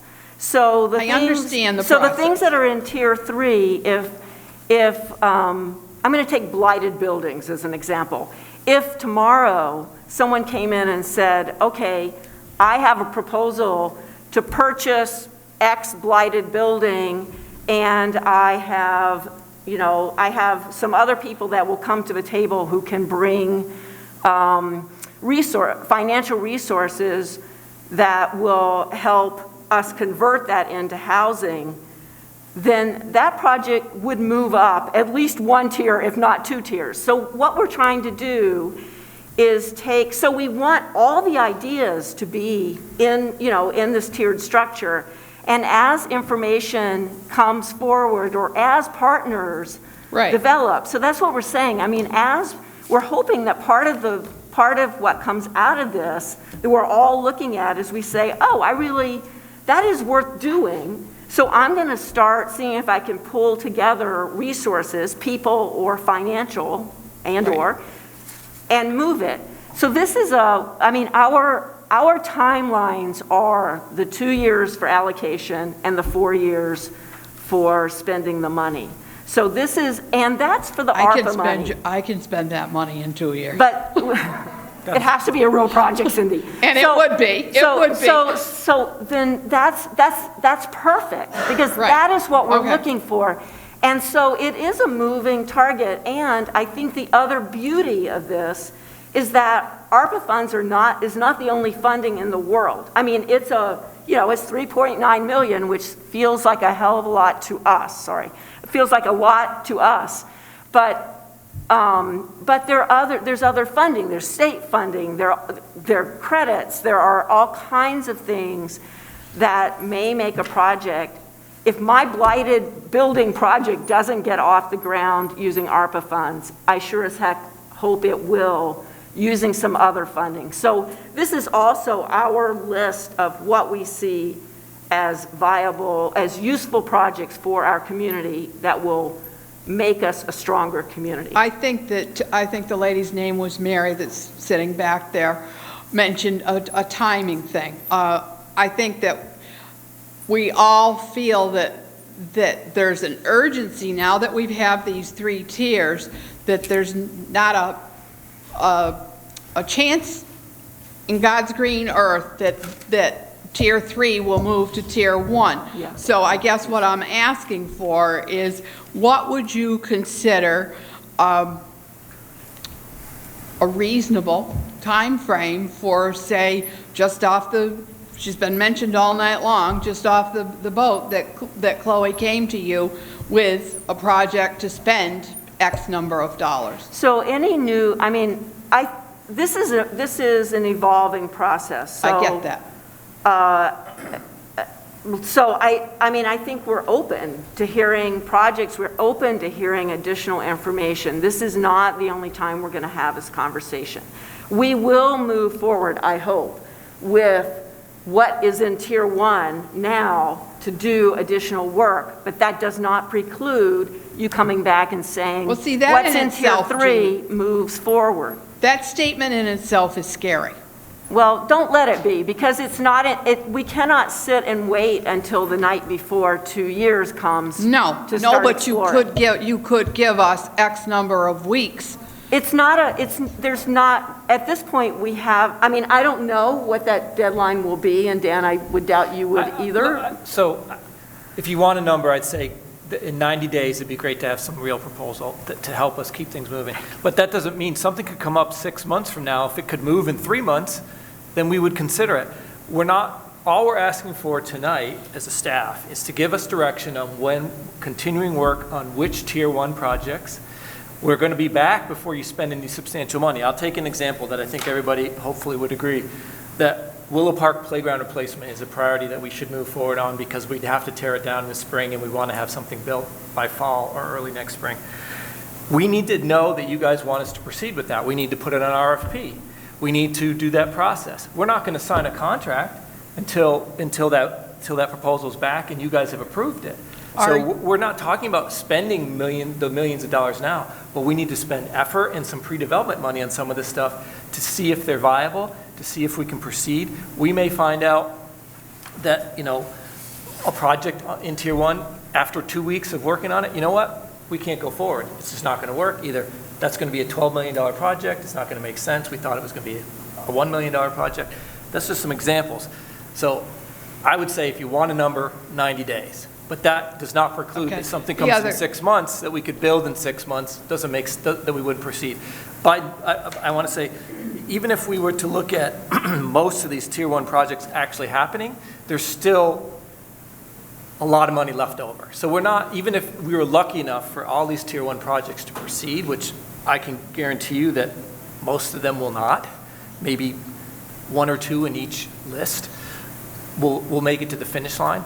But we need to do the work now to find out whether they are truly viable. We feel like they are likely to be, at least more likely than the other ones. I would like to ask that the select board set up some type of a communication, Jonah, as to, all right, we started out with 3.9 million and we have spent $250,000 on redoing the Willow Park. Okay, so now we've got 3.9 minus 250. What have we got left? And, in other words, I just feel this urgency that I think is not there. Well, I would say there is an urgency, because you just talked to Mr. Hale, just explained how it took him 3 years to do that project, at least. And I watched every minute of it. Almost every one of these projects will take at least a year to do. Willow Park's probably the shortest term one if we can actually get a contractor in here to do that. I mean, it may take a year and a half, depending upon contractor availability. But, so yes, there is an urgency. It's not today, but it's certainly within the next 90 days to 6 months. We better have a pretty good idea about the bigger projects. Now, some projects might be like, boom, you don't have to spend 2 years of pre-development. But bigger projects are going to take that, and the projects that are going to probably be most transformative are going to take that level of effort to get them off the ground. Even if we were just do basic, Nancy mentioned water and sewer projects, it takes a year and a half to 2 years to get all the permits we need from the state to do some of these bigger infrastructure projects. So does it have to be figured out tomorrow? No. Do we want to sit on our hands for the next year and try to figure out? No. So 30 to 90 days to 6 months, we better have a really good idea about where we're going, or we're going to have to spend money on things that may not be as transformative or most impactful in the community. I think that as a Bennington resident, if we're kept apprised of where this 3.9 is going, I think we'll feel a lot better. And as far as urgency is concerned, I agree. I would love that everybody have a roof over their head. I mean, the determinants of health have been discussed since the 80s, and the first one is that you have a roof over your head. But until we can, with all this labor lack and the building material prices and everything, until we can put a roof over everybody's head, we have to take care of those people who don't. That's all. I'm not going to harp on it, but that's what my gut says. Yeah, so thank you, Cindy, and thanks for coming back up and asking some clarifying questions. Jeannie, I just want to answer go that ahead. question, because I think it's been our intent, and we've mentioned this at the last meeting, that we will have regular updates. We will come to you with regular updates. This project's going to proceed, this one's not, this is the amount of money we anticipate this project will cost. Do you want us to continue, or do you want us to move that to the side and bring another one forward? We're going to be here, I would imagine once a month at least, just updating you. Here's the project. Here's the progress on the projects that you've identified as projects that we should begin to focus on. And again, Joan and I have a lot of work to do to go through the comments to try to organize those. We'll update the list. That'll be posted online, as Joan has mentioned. So, yeah, this is going to keep rolling, but we have to get started. We have to start somewhere. I feel really good about the projects that you folks have identified as Tier 1. I think that we could get started on those, get some information to you about whether or not those make sense to proceed with. And I would imagine in a month, we're going to see some rearranging pretty quickly based on the work. I think the intention of once a month is probably what we can do, because you guys will have to do a lot of work in between as information comes in. Okay, would you like to speak? Good evening. My name is Carolyn Webb, and I live in Bennington. And my hearing isn't as good as it used to be, and with everyone wearing masks and some people being closer to the mic and further away, it's hard for me to hear everything. But it seems to me the gist of what I'm getting this evening is that we're talking about two different things. We're talking about really urgent matters that need to be fixed right now. And we're talking about monies that will have to be allocated in 2 years and finished 2 years later. And I think homeless people and homeless families cannot wait. It's just really disturbing to me to read in the paper that people living in motels are apparently, I don't think it's been changed, I haven't seen that it's changed, are going to be kicked out of motels at the end of February. So of course we all hope that the state won't do that enough funds will come through and we can extend it another 2 months. Okay, well, if I were a 7-year-old kid living in a motel for a long time, in one room with my family, I can't fathom that. What does that do to your spirit? What does that do to your dignity? And how do you continue without being in complete despair? We look at the news, I look at the news, and you see the Taliban families who are in such despair and they're starving, and it's just terrible. And I think to have homeless people anywhere in Bennington at any time of year is terrible. I mean, it's absolutely worse in the winter. But I've lived in warm climates in Tucson and other places, and it's terrible any time of year. And I think we need to do something about that right now.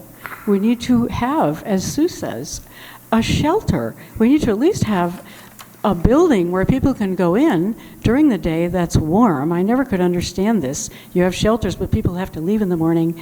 And if you get back by 4 o'clock, of course, if you don't get there by 4, you don't maybe get a room. And that's one shelter. There's a lot more people out there than one shelter can hold. So something needs to be done about this.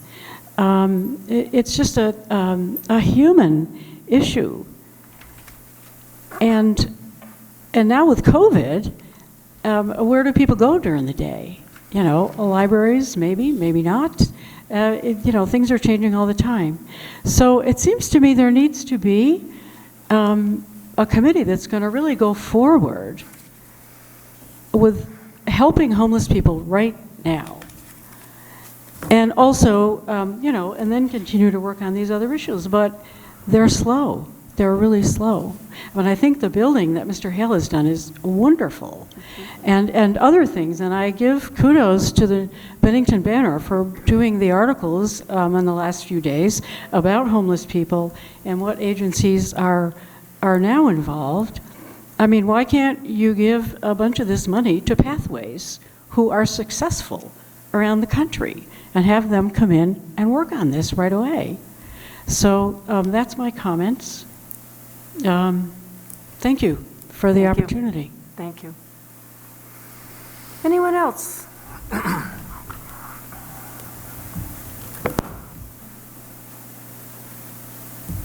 So, Ripper again from the town of Bennington. I think an idea that might help be a compromise for you guys and for the civilians is every meeting for about 6 months, maybe 9 months, just keep refreshing on the tier list.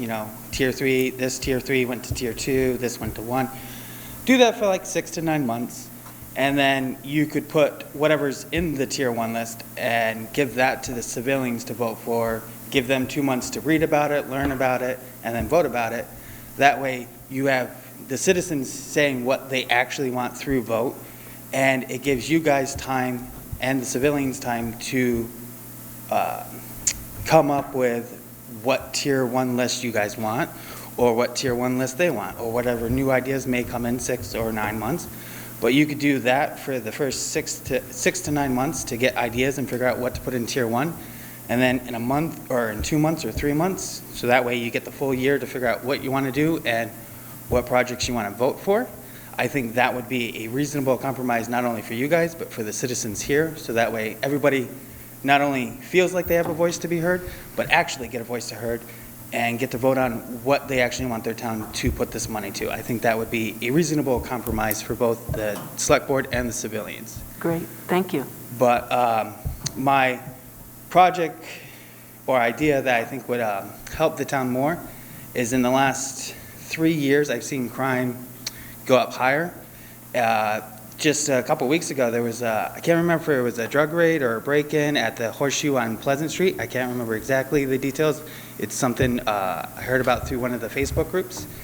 And I think it would be nice to actually take some of that funding, if possible, and pay for more police officers so that we could actually have more officers on the streets, more officers patrolling, so that way we could actually try to curb our crime. Because last I checked, we're still 63% higher than the national average when it comes to property crime.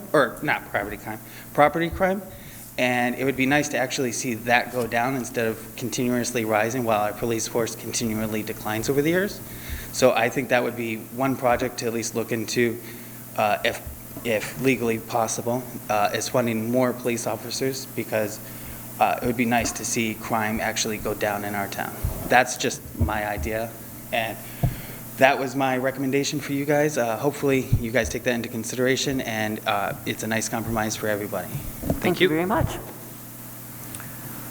Anyone else? Yes, Shannon. So I'm Shannon Barcetti, and I'm the Community Development Director for the town. I just wanted to comment on the work that we are doing with the Bennington Coalition for the Homeless. So this year, the town of Bennington received a $500,000 grant through the Vermont Community Development Program to work in partnership with Shires Housing and the Bennington Coalition for the Homeless, and to redevelop 300 Pleasant Street, which is right across the street from 219 Pleasant, where John and Zach have also been working. And those apartments will be specifically for families that have experienced homelessness. So we are working on this issue, and I think it's just important to understand the cost of housing. As John talked about, what did you say, 1.6 for the 11 units there. And it was an older building that needed more work, but that's a lot of our housing stock in Bennington. So one of the things we're really trying to prioritize are the partners that we have that are housing developers, because we as the town, we are not housing developers, but we can also access not only the Arpa funds, but the funds that are coming through the community development block grants, and our partners like Shires Housing has access to a whole other pot of housing money right now through the Vermont Housing and Conservation Board. So we're really trying to leverage all of the partners and all of the funding that we can because these projects are so expensive. Great, thank you. Did you say that that project is going to be for homeless people?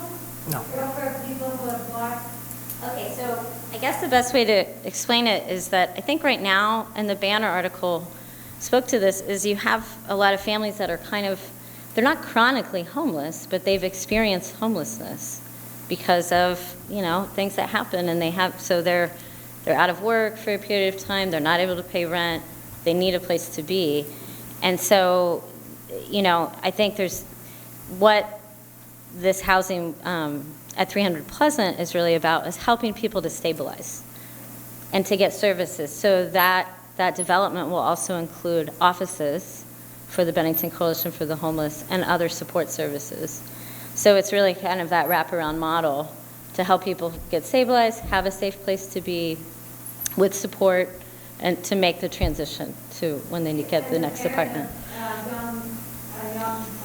A young man, I'd like to see some affordable housing For youth. For youth. Yeah. Or, say, when he finishes college, he doesn't want to come home. He wants to live in Bennington, but he doesn't want to come stay with me. Like, I'd like to see a lot of the youth come and be able to afford housing here in Bennington. Yeah. Our kids come home and have a place to stay. Yeah, and so we're working on it in every way that we can. Thank you. Yes. I didn't want to interrupt public comment for this, but it seems like we're mostly done with that. Is it okay if I answer Rose's question about what is affordable housing? Sure. Oh, of course. Simply put, affordable housing is housing that costs no more than 33% of your household income. Simple as Thank you, that. Jonah. Thank you. Anyone else have any comments before we move this back to the select board? All right, seeing none, then it's back to us, and I am hoping that someone will make a motion to allow staff to move forward with Tier 1 projects to do the work necessary to determine if they're viable and, to get us to a point where money can be allocated if that is appropriate. I have a question. I'd like clarification, I guess is a better word. Okay. With respect to these ARPA funds in the Tier 1, Tier 2, and Tier 3, we're not closing the door. Not at all. Okay. Not So at in all. other words, if a new idea were to surface or be brought forward by a constituent, we would be open to examining it within those 3 different tiers. Within the 3 different tiers, and as things either move in or out of Tier 1, then that is the ready But new ideas will still... Absolutely. Okay. Just to clarify, Jonah and I still, and the rest of the committee, will still need to review all the comments that we've gotten and place them in here. So, and there may be some things that pop up into Tier 1 then, and that's part of the update for you folks, and you'll continue to authorize us to proceed or not on certain things. So this, by no means, is a set in stone. This is very fluid, but there's no way that we can determine whether these projects are truly viable until you guys authorize town staff to do the work necessary to do the analysis. And that's why we're not going to name like what's in Tier 1, because that can change. So what what I'd love for us to do is to authorize them to work on Tier 1 projects, because those are the projects that are closest to ready. I would make that motion. Thank you. Authorize the staff to do the analysis. And I would like to second that. Okay. Well, I'm just going to finish to authorize, and then I'll know she'll second it. Authorize the examination of Tier 1 projects and have them report back to us as soon as practicable. Perfect. And Sarah has seconded that. Yes, I'm hoping that we'll see housing to our housing stock, and I really am a fan of the skate park idea. Okay. All right, but Sarah, you know this isn't a popularity contest. Okay, all right. Oh, it's not, and I'm pretty sure I'm not going to be popular. All right, so with that, all in favor? Oh, any other discussion? Yeah, just one with Jonah. As we learned from the participants in the townwide survey, 60% of Benningtonians get their information from social media. Am I recalling that properly? 60% of the respondents in the town survey said that they use social media, Facebook, as a source of information. That's correct. Okay. Here's what I'd like to request of you or just suggest, and that is to keep the conversation going about, other ideas. Someone, maybe not all of the community has heard about this. Make periodic notices saying that this is what this is, and we're still open to new ideas. Absolutely. Okay, that's it. Great. Thanks, Jonah. All right, so now, all those in favor of the motion on the floor, please say aye. Aye. Aye. Any opposed? Please say no. Any abstentions? All right, thank you all. All right, next up, we have a presentation by the Bennington Police Department. And this is something the Select Board has been anticipating and wanting to happen for a while, and we hope it's the first of an ongoing series. But we have with us today, maybe, Chief Paul Doucette and Lieutenant Cam Grandy.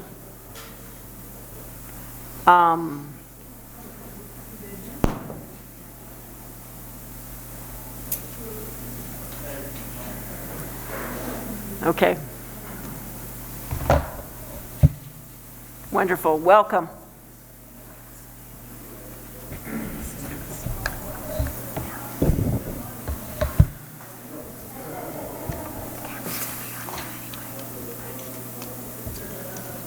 All right. I think we're preparing for some slides. Is that? Yeah, we have a few slides for you.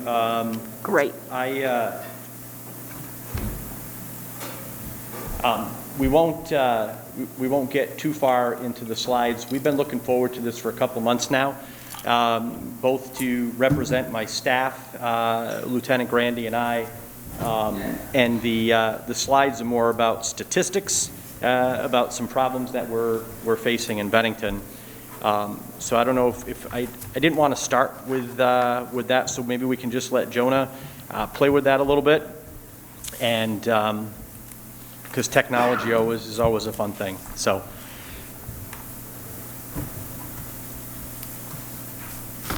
All right. So, my name is Paul Doucette. I'm the Chief of Police and Public Safety Director for the town of Bennington, and we were asked to present on a few topics with some things that are going on in Bennington. We have some positive information. We have some information that may not be as positive, but to let you all know that we're working on projects. So one of the things that we heard tonight earlier was condition of homelessness, condition of people with substance abuse issues, mental health issues, and we wanted to share with you that we take that very seriously. And we are working with our community partners at the hospital, Southwest Vermont Healthcare, with United Counseling Service, and we're working on a program for mental health first aid using our staff at the Bennington Police Department. The curriculum for this program was developed by the National Council for Mental Well-Being, and our plan is to move forward and teach members of the Bennington Police Department how to properly identify, understand, and respond to people that are displaying mental illness or substance abuse issues. It's really a change for law enforcement. As you all know, law enforcement is being called upon nationwide to respond to a variety of different issues and different topics, and we do feel the need to make sure that we can identify and address people that are having mental health issues. So at this point, We plan to develop skills that we need to reach out to people and provide them with initial support, to provide them with guidance, and be able to place them at a location here in Bennington or surrounding area. That's one of the slides as we move on. It's a little bit. So what we plan to do is my command staff will be traveling over to Queensbury, New York in February. We'll be taking a mental health first aid class, basically trying on for size, and then we already have a proposal, and we plan to train all members of the Bennington Police Department to include our communication specialists with mental health first aid. And moving on from that, we also have a proposal in this year's budget, the proposed budget for mental health that involves our personnel at the Bennington Police Department. And it would provide, it's an initiative that would provide a session for our personnel to meet with a clinician, and it's designed to improve employee wellness within the town of Bennington Police Department staff. So, but the big key here is to make sure that the officers are trained properly and making sure that we're properly identifying people with mental health and substance abuse issues. Thank you. So, with that being said, we're going to move on to, the slides don't look as good here as they do on my computer. Can we go backwards, Jonah?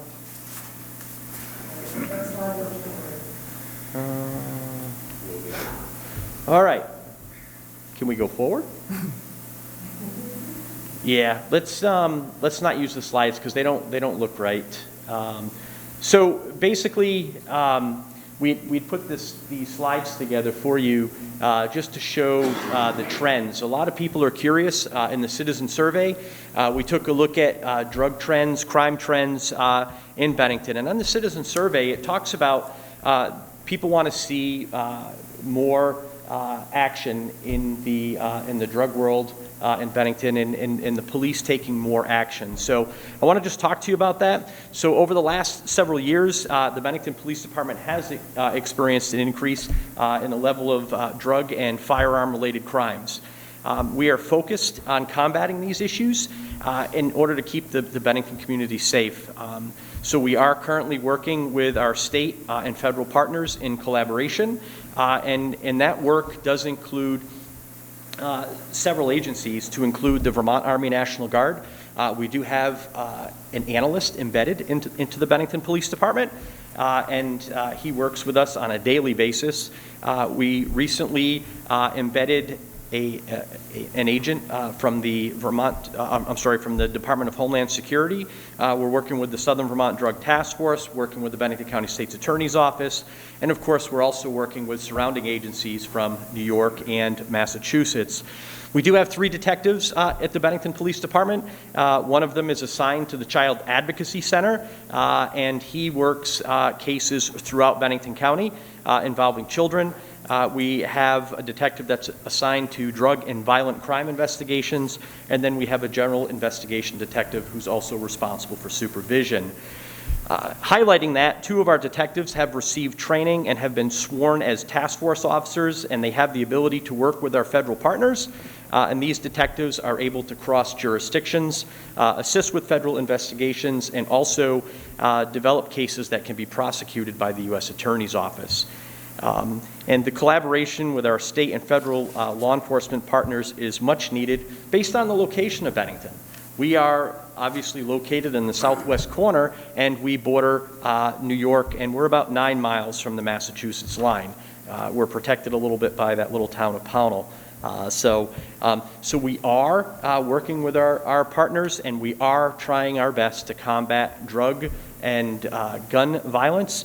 We do know that guns are being purchased in Vermont and transported down to Massachusetts. There's a couple of ongoing investigations, so I don't want to get too deep into that.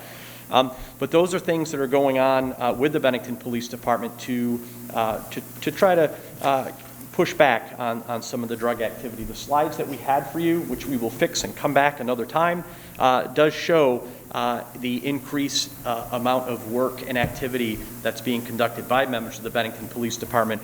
Arrests are not skyrocketing, it's just the quality of the investigations and what is being recovered. So I'm sorry, Jonah, that I didn't do that properly.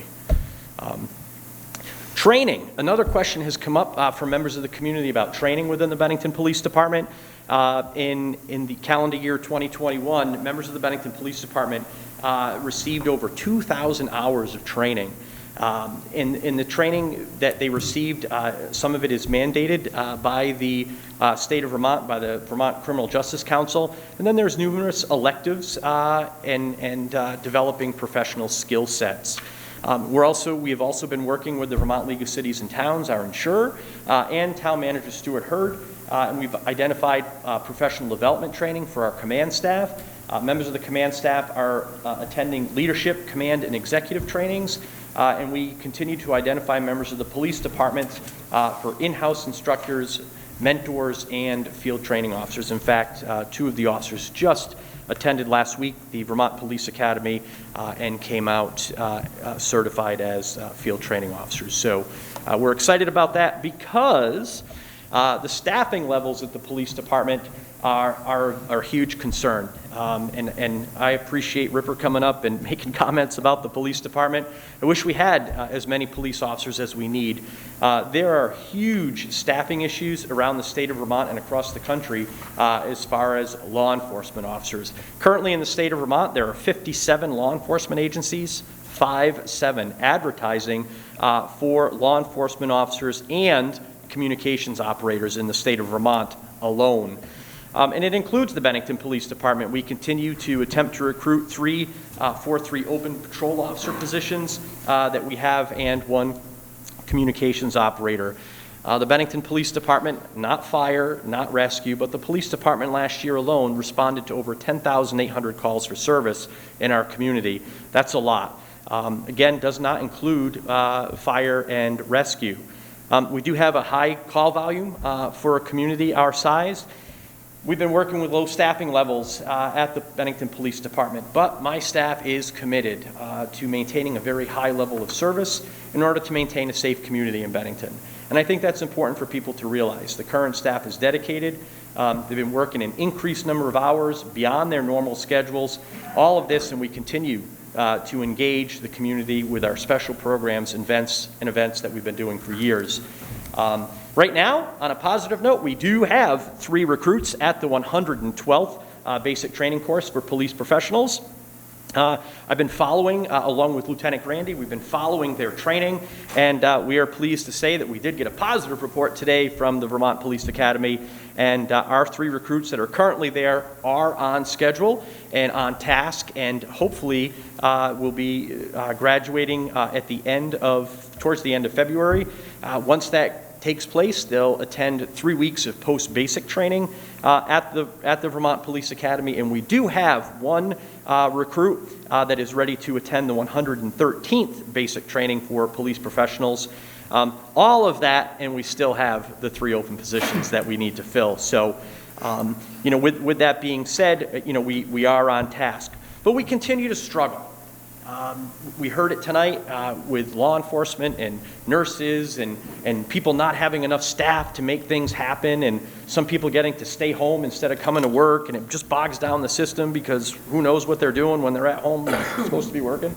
So with that being said, I just want to share with you some of the struggles that we face. And part of this is, people in the community want to know, well, what can we do? We get a lot of support. We love cookies. Look at me. I love cookies, and I don't like donuts, though. I do love bagels, but we get a lot of support from the community. There is absolutely no doubt about it. We love the cards. We love the little notes, and we appreciate all of that. But we still continue to recruit and retain police officers. There's a variety of reasons for that. Some people under the current climate have opted to move on and choose not to be involved in law enforcement. It's a struggle nationwide, not just in Bennington, not just in Vermont, but nationwide. We've seen people move laterally to other agencies where it's far less work, far less of a time commitment, allowing them to spend more time with their families. We've seen people move laterally so that they can, have better benefits and better pay. None of us got involved in this for a huge paycheck, that's for sure. And what you need to understand is, in talking with Erica Marthage at the State's Attorney's Office, the Bennington Police Department does produce about 80% plus of the criminal cases that are prosecuted at the State's Attorney's Office. So it's something to think about. So the question from the Select Board in meeting with Bruce and Jeannie and Jean over the last couple of years is, what can we do? What can the Select Board do to help? So working with Lieutenant Grandy and talking with some of our staff, we're going to share, and we want to share with the community and for the folks at home, what we're thinking. We all know that nationally, 40% of people that get involved in law enforcement jump ship and move to another agency within 5 years. We really want to prevent that, right? I've been here I just started my 33rd year. The lieutenant's been here for over 20 years. And those are the people that we want to hire and retain. We want to make sure that people are staying. So, there's thought processes. We're opposed to sign-on bonuses. I mean, some agencies are offering upwards of $10,000. We're opposed to that. We'd like to see some student loan debt assistance, perhaps, over time. And if you come to us and you don't have student loan, because we know that the Vermont League of Cities and Towns is recommending that we hire people that have a minimum of an associate's degree or have military experience, then it would be a contribution to a Roth IRA. We'd like to see some improved retirement, health care, long-term, maybe dental and vision, converting the approved time off process that we currently have to a PTO, a paid time off, and maybe a payout of sick time at the end of their career, as long as they spent 20 or more years with the town. We have to stop and take a look at what other agencies are offering. Again, we're competing with 57 other law enforcement agencies just in Vermont, and we're a border community. We see a lot of our young folks leave Bennington, get involved in law enforcement in Maine, in New Hampshire, and those are the people that we'd like to keep here and have them for their hometown police department. So we need to, I do know some of the people that have moved away and talking with them. I mean, I am not advocating for take-home cruisers and all that other stuff, because we could never afford that. Even with $3.9 million of Arpa funds, I'm sure it would not be approved anyway. But the bottom line is we need to do a better job at recruiting and retaining staff here with the Bennington Police Department. And we've had a tough couple of years, no doubt about it. We have weathered the storms. We're doing our best. We've had a supportive select board.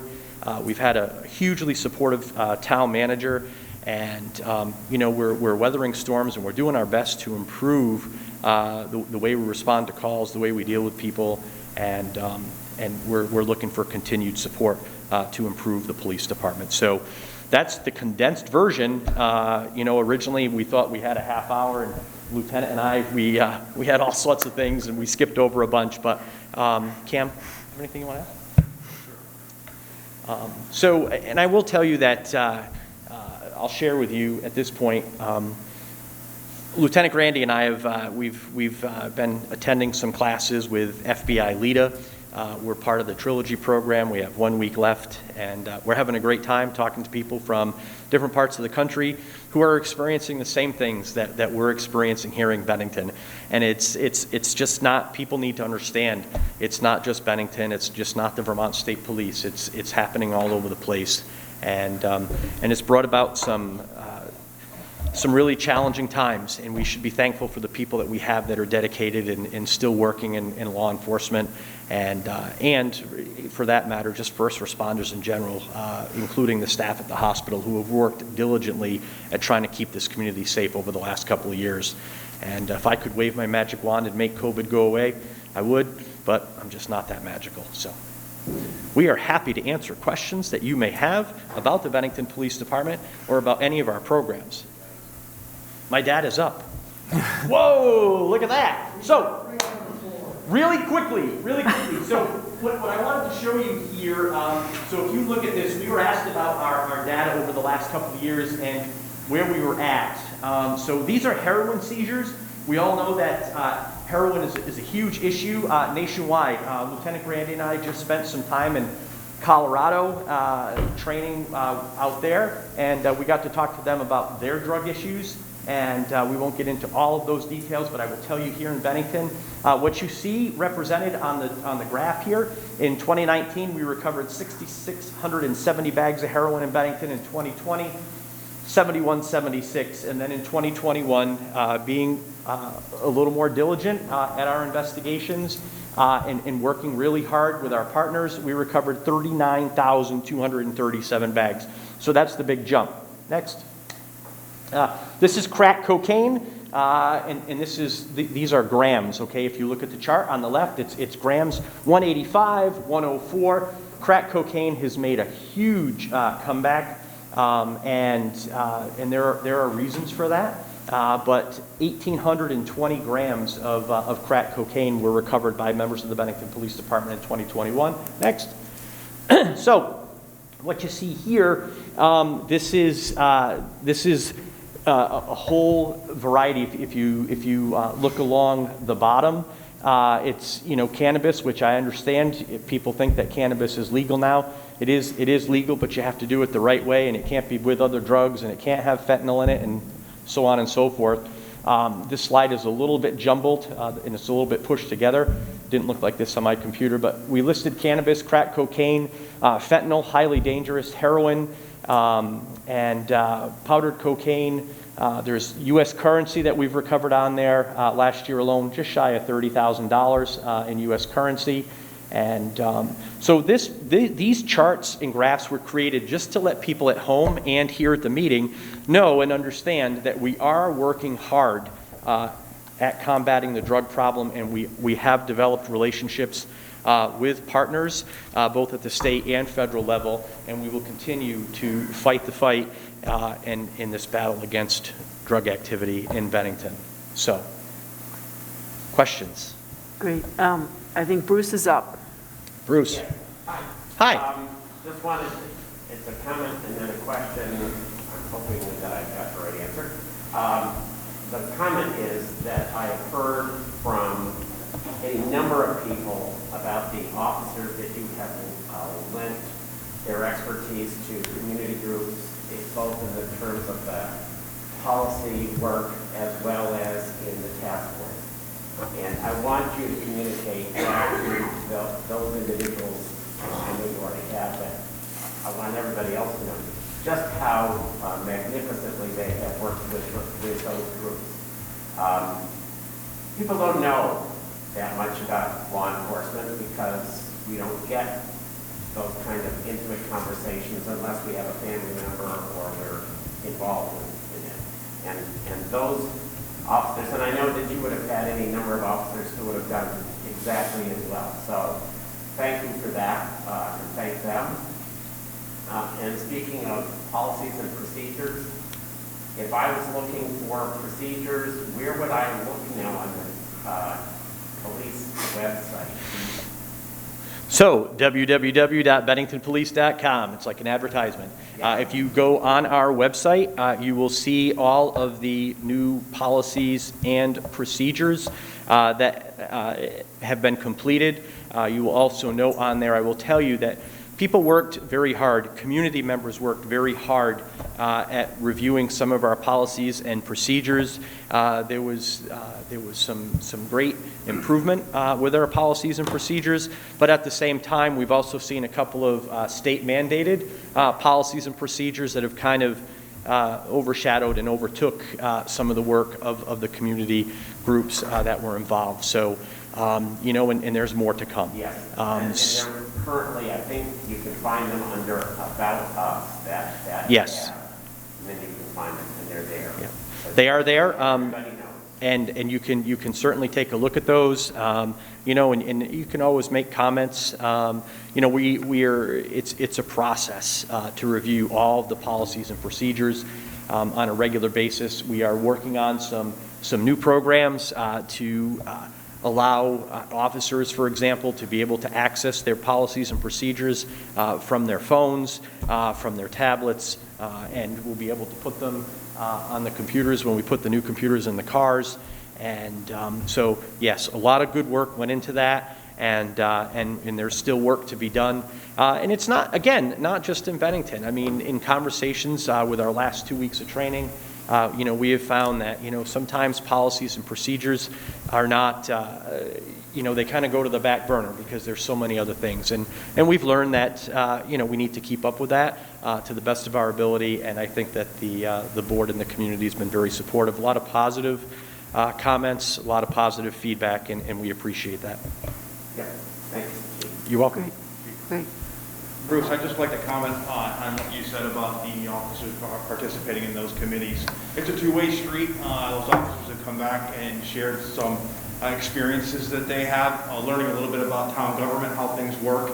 And I think it's very, very important that they play this vital role with this exchange and for their professional development. So I know that they've taken a lot out of it as well. And I hope we can continue work like that. I think it's a great model. It does take some time off of the group, but I would hope that we would continue that model somehow. Everybody benefits. And I want to just add to that. We have actually gone as far as we've always had people involved in different community groups, but at the same time, we have officers now that are stepping up and really want to get involved in other community groups, people that we will eventually partner with if we haven't partnered with them already.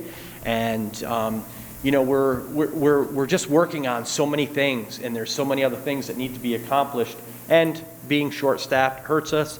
The hiring of Jonah was probably one of the best things that we've done. I took credit for that. You hear that? I think that you did as a board, and working with Dan Monks and Stu Hurd and Michelle Johnson to bring Jonah on board. He's very pushy at times for us to get things done, and I appreciate that, because sometimes we're going in many different directions and working 60 hours a week. And we have some big plans with Jonah to get out there and push for recruitment within the police department. So again, getting officers involved in committees and being able to utilize other members of town staff, and will help the police department move into the future as the biggest and the best. So Gary, I think Gary had his hand up. Mr. Corey. How are you? I just want to thank you for your hard work. I want to thank you for your willingness to do advanced training for you and your whole force. I think it just makes a better police force for us, and I just want to thank you for that. One thing that I was looking at when I saw those charts was the huge increase over this last year, and I'm wondering if you can tell me whether you think that's because of increased drug use, or is it just increased finding that? It's a culmination of things. I know people don't want to go down this path, but it's true, right? So, we've seen an increase in heroin confiscation and cash. We've seen an increase in crack and powdered cocaine. Not seeing as much with marijuana. And I think part of the issue is, as we move forward and we try to push for the legalization of larger quantities of marijuana, we're going to see the same thing here that they have in Colorado. We're just starting to see methamphetamine here. We're concerned about that. In Colorado, in talking with some of our colleagues in Colorado, methamphetamine is now running rampant in Colorado, and they do blame some of that on the legalization of marijuana. We're also seeing people get very sick and have to be treated in the emergency room because now we're lacing marijuana with fentanyl and heroin. So there's a lot of different things here, and I'm not an expert on this, but I can tell you from the cases that I read, Lieutenant Grandy and I read the criminal cases that go down to the state's attorney's office, and there's just a lot of factors. I think that COVID, everybody blames COVID, but we have seen an increase because people have less to do. Some people are not working. There's just a lot going on, and I think that a lot of the efforts right now with our detectives and our federal partners, as you can see, are paying off, and we're seeing an increase in seizures. It's a problem. We know it. We're working on it. And that's the end result, is the extra effort is bringing in the higher amounts of seizures. Thank you. Tom, did you have any questions? No? Jim? No? Jean? Yes. Hi, I have two questions. I was going to ask the same question Gary asked, so I don't need to ask that one. Can you speak, let me ask you I think this is the easier one first. Is the training that you're doing, is there more of it than there used to be, and is the focus of the training different than it was, say, 10 years ago? So that's a great question. So years ago, the state said, go shoot your gun, prove proficiency, be certified in first aid, and you're good to go. Take off those Frank Poncherello sunglasses, get rid of the black leather gloves, right? We've progressed as time has gone by, but now the state does require more training. We as a department are requiring more training of our people. Fair and impartial policing, domestic violence. We go above and beyond. Some agencies shoot or qualify one time a year. We qualify a minimum of twice a year, just because half of our three-quarters of our department works at night, right? So we do nighttime and cold weather firearms training.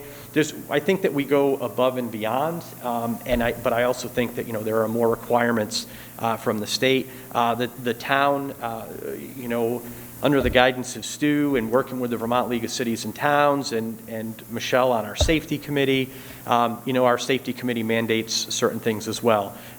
Regardless of whether or not you're certified, we're doing AED, CPR, first aid training every year. We're doing fire extinguisher training, and things like that. We're reviewing policies and procedures with our people. There's just a lot to it, and it's really to decrease liability and keep our people safe at the same time. Mm-hmm. Okay, thanks. And can you speak to the gun trafficking? Why are guns being trafficked from Vermont to Massachusetts? Is it our gun laws? I think so. All of my firearm enthusiast friends will hear this probably for the first time. This will be the first time I've ever spoken publicly about this. Vermont needs to step up. We need to have a firearm permit process. I'm not the sheriff. I don't get elected. I'm appointed. And quite honestly, there needs to be a process for people to be able to purchase a firearm in Vermont, other than to throw down your Vermont operator's license, fill out a 4473, and walk out the door in 7 to 12 minutes, because that's about what it takes to fill out the form, get the NICS check, and walk out the door. And people are buying firearms. They're trading them for drugs. They're selling them to people out of state that can't purchase firearms. It's a business. It's a large business, and I could go on for hours on this. I'm very well versed in this, and I appreciate the question. It's almost like you were reading my mind. But I've spoken with Dick Sears in the past about firearms legislation, and it seems like people don't want to touch that. And the thing is, we need to do more. There needs to be something in place that says that you've had a safety course, or not just hunter safety, that you've had a safety course if you're gonna procure a handgun. Because that's really what we're seeing right now is handguns being purchased in Vermont, and they're landing in Springfield, Massachusetts. Again, I can't get too deep in the weeds on this, but there's more of it going on than one would think. And it is because our gun laws here in Vermont are lax. Okay. And I think that's something that needs to be addressed. I fully support a nationwide permitting process or national permitting process where you have to take a safety course and you have to be vetted in order to purchase a firearm. There's far too many cases, criminal cases at this point, that are being expunged. I mean, it's supposed to be if you're convicted of domestic violence or what have you, you shouldn't be able to purchase a firearm. But then we see legislation out in Colorado. They had legislation to allow, introduced, to allow people that are convicted of, felony offenses to be able to acquire a firearm. I'm definitely an enthusiast myself. I enjoy collecting firearms, but there's a process, and we don't have that in Vermont. Thank you. Great questions all around. Sarah, do you have any questions? Yes, this may have been asked already. I just wanted to pop back to this. I'm hearing most things, but so I'll just ask briefly, and if it has been, just let me know. Thank you for speaking tonight. Do you know if there's been more drug seizures because of the resources you have that you may have not had before to assist, or do you think that substances are more prevalent in the community, or maybe a combination of both? I think I got most of that. It's a combination of both. Having the federal resources and having an analyst in our office has certainly helped us build stronger criminal cases and has led to arrests and in confiscation of narcotics, cash, and firearms. So, It does having those two individuals in the Bureau. It frees up the detectives to be able to get out on the street and do more of what they need to do instead of back at the office doing the analytical work. In fact, I'll go one step further with that, Sarah, just because you asked. One of the things that frustrates people in Bennington is when they send us a tip through our website and things don't happen instantly.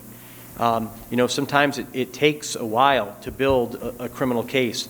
We can't just throw people out of an apartment building because they're selling illicit narcotics. And we do ask that people continue to send their crime tips because we like to do things the old-fashioned way. We set up surveillance, we watch, we record registration plates, we do all of the things that we need to do to put together a solid criminal case. And having the extra resources on our office, as the lieutenant said, allows our people to get out and work and them to work with us. So it's a combination of both. That's the short answer. But again, it also, when I spoke to Sergeant Burnham today about crime tips, he wanted me, if I had the opportunity, which I'm taking advantage of this, to remind people that, when you send tips, we do receive them. Actually, the lieutenant and I review them also every day. Every day we review crime tips. And we also get crime tips that are sent through the state police also have a crime tip line, and they'll forward those to us. So things are instantaneous. Sometimes it takes a little while. We also have to cross-reference and see what else is going on. There's a lot to it. It's not as simple as what you see on television where you get a crime tip and you go break somebody's door down and everybody's happy and goes home on time. That doesn't happen. Great, thank you. Whoops, okay, I think she did say thank you. Sarah, you're still plugged in, never mind. All right, I would like to ask you, you're being asked to do a lot more, and I know that you have strong partnerships in town and that there are plans to make sure those collaborations are all they can be, and I'm just wondering if you can speak to that. Oh, absolutely. We started to touch on that. We have strong partnerships in this community, without a doubt. And we are building off of those partnerships, and we're branching out, and I think I mentioned already we have officers that want to be part of certain groups, and it would be unfair for me to stand here and mention them by name, but we do have officers that are stepping up and saying, hey, I would like to be part of this. And the lieutenant's been great about making sure that they're there, at meetings. We really do. We have so many strong relationships with people in the community. I really am smiling under this mask because they're just great partnerships. And without our partnerships, we would not be nearly as successful as we are. The hospital, for example, came to us years ago and said, hey, how's that drug take-back going? And, we have take box barrels in our boxes and a barrel in our lobby. But the hospital really, for example, stepped up and, thousands and thousands of pounds of unused and unwanted medication that they've collected. And when you read my town report, you'll see we hit a milestone with them. And I don't want to give it all up right now, but read the town report. And the bottom line is that these are things that we're so proud of. And that a lot of people don't realize what the police department's doing. We get calls from people, oh, I've got speeding in my neighborhood. And so, the lieutenant looks at the work schedule, we assign people, we get people out there. Sometimes we catch the people that are complaining. But the bottom line is that, we kind of collaborate because we also have highway safety events where we bring other agencies into Bennington and we put them in the hot spots in the areas where there's issues. So, we have great collaboration with community partners. We have partners outside of Bennington that we're working with. And boy, I'll tell you, getting involved with our federal partners is just like a dream come true for me. And so I've decided to stick around for about 10 more years. No, I'm just kidding about that. And sorry, Dan. And, I really appreciate you asking that, Jeannie, because I am very proud of the partnerships that we have in this community and around this community. I mean, and they just continue to grow. I mean, we've got partnerships with agencies outside of Vermont, and it's just great. It's a good feeling. It's a positive feeling. And we really try hard not to steal other agencies' officers and things like that. But, we're proud of the work that we do. I'm proud of my staff. I'm pleased to work with Cam and Stu and Dan and Michelle and everybody else. And working with the select board over the last couple of years, has made me decide not to run for office. So. Thank you. All right, any other board questions? I do want to give the public an opportunity as well. Any more questions here? Anyone from the public have a question? So come on up, so Cat TV can get you on film. So my question is pretty much the information I gave earlier about the 1.3% loss in cops a year, the 63% national average higher property crime. That data was taken from 2018, 2019. I was wondering if you could give me like an updated synopsis of like non-drug related crimes, so like property crime, domestic assault, and are you guys still losing employees, or are you finally gaining more employees? If you could give like just percentages, I don't need like, exactly how many thousands in whatever cases, but like if you could give like a synopsis of something like that, because I didn't see anything. We didn't run, I did not run a report on domestic violence and things like that. In our town report that we provided, and it's here, and I would be happy to give you a copy if you don't get the town report, but we did have 731 criminal arrests for a total of 987 violations, and that's just in Bennington in 2021. So, as far as staffing levels, we're a little bit ahead of the game as compared to some agencies. In the sense that, our partners to the east in Brattleboro are really struggling. They're down to probably about 55 to 60% of where they should be. And it's a struggle. It's a struggle. We used to get, we used to get probably 10 or 15 applications a month. And now, we're working with Jonas so that we can hopefully try to make that happen again. But we struggle with recruiting and retention, again, because we're competing with so many other law enforcement agencies in Vermont and surrounding areas. So as far as giving you actual numbers, I'd have to go back to the office and run that report. I'm just not prepared to do that tonight. That's fair. All right, thank you very much. Thank you. Great. Any other questions from community?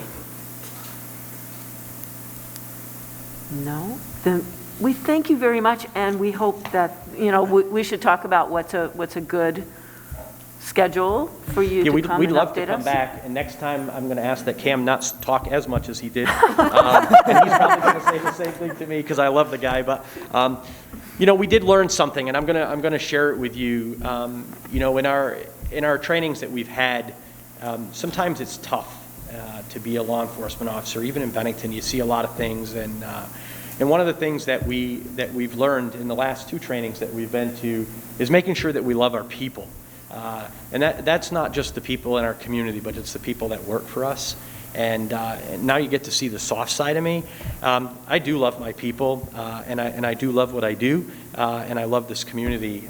And I love this guy here because he is a huge support for me.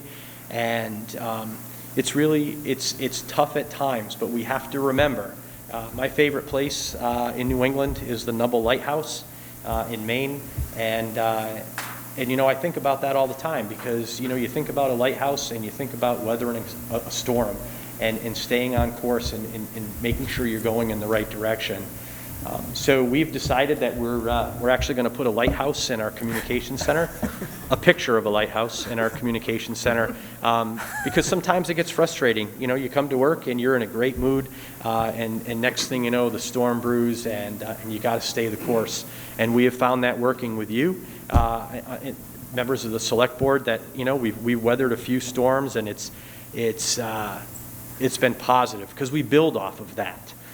There's nothing negative, and we continue to strive to be the best that we can. We appreciate the support from the community, and I just wanted to share that. You know, this country, you know, I'm not going to say we're spiraling downhill. That's not for me. But we need to love each other. We need to help each other and support one another. And we appreciate your support.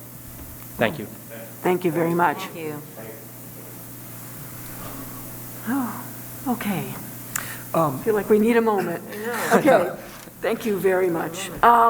Jeannie, could just ask, I have a couple of folks here who are could provide some support on the annual budget and town Yes. meeting if there's any questions. So I'd love to move to that if we Let's could do. next, so they don't have to stay too much longer. I feel bad for them. I do too. And I don't think that there's any necessity to ask any questions, but if there are, these folks are experts well beyond my level of expertise. Okay. So. All right. So then we're going to move, if that's okay with everyone, to number 9 on the agenda, and then we'll move back to 8. So 9 is the annual budget and town meeting warning. And Stuart has provided, included the warning for the annual town meeting to be held on February 28th, fully over Zoom. The governor is allowing fully Zoom meetings just for the annual meeting. We still can't do that for select board meetings. And as always, we will be coordinating with the SVSU and the Tech Center. So their meetings will go before ours. The town's proposed total budget is $14,718,930, which is a 3.11% increase. And that includes the agencies that are on the ballot, so that assumes that all those on the ballot are approved, and that amount is a little bit over $137,000.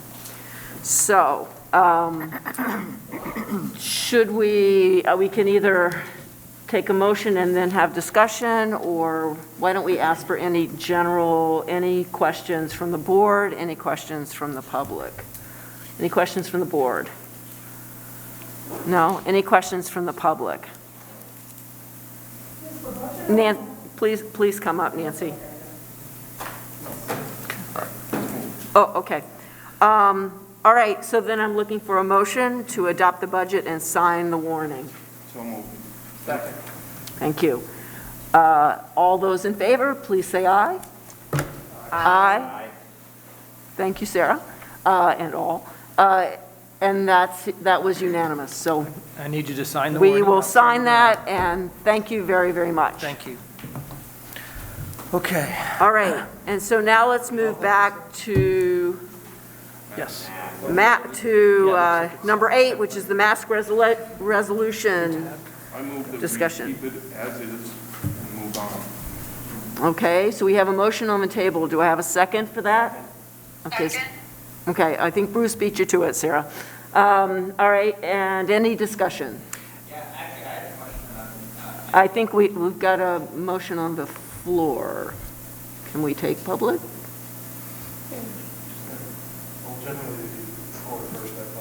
We do. Well, come on up, Jack.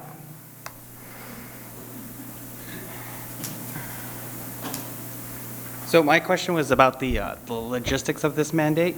How does this work per se? So let's say I'm an employee and I'm an employer and my employee says, I don't want to wear the mask no more. How do you encourage the employee to wear the mask? And then to give the flip question, as an employee, if I don't want to wear the mask, what can I do to explain to my employer that I do not want to comply with this mandate? I'd like to handle this. All right, go right ahead. First of all, there is no mask mandate for the town of, let me finish. Yep. For the town of Bennington. We are not enforcing anything. It's a strong recommendation. Now, a private business, including a grocery store or a private employer, they can mandate mask usage. If you don't abide by their rules, you don't get access to their store, and you don't work for them anymore. That's how it works. So when you say it's not a mandate, but you're telling businesses that they have... It's a recommendation. No. I'm talking about that piece of paper that says you are telling businesses that they have to hang that up in their place of business, whether they want to or not. That is the mandate I'm talking about. You are mandating businesses to put up that recommendation, correct? Yes. So that is a mandate, a form of mandate. So my question is, as an employee, if I tell my boss that I do not want to comply with this mandate... As an employer, it's up to the employer to decide, since most people in Vermont are at-will employees. They can be fired for any reason at all, so long as it's not an illegal reason. Even if it goes against their political ideology? Yes. So if I understand that right, you guys are in favor of firing someone for their political ideology. It sounds like that's the encouragement, though.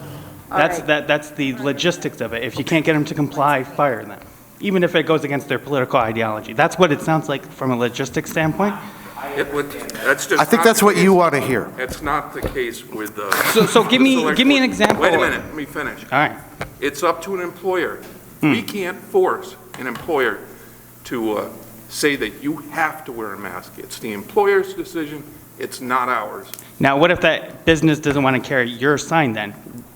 Are they going to be fined? Are they going to be denied a business license? Or, what happens to the businesses that do not want to comply with your guys' mandate of So I want to remind you that when we take public comment, it's really not for a back and forth. Well, I'm just trying to understand the logistics of this. So I think we can have that conversation after the meeting, because there is a motion on the floor, and I think that we should vote on it. Well, you didn't give us a chance to ask questions.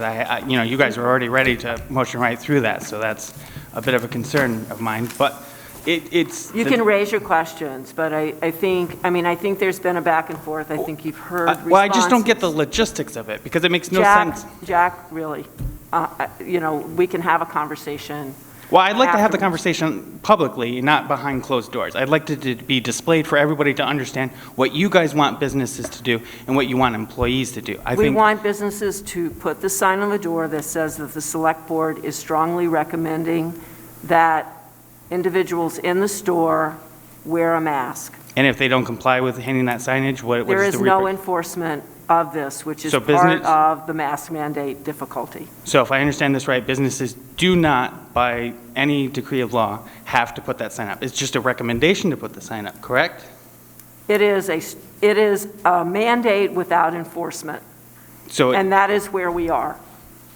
And that is why we do not, that is one of the reasons that we do not have a mask mandate. This just sounds... It's frustrating all the way around.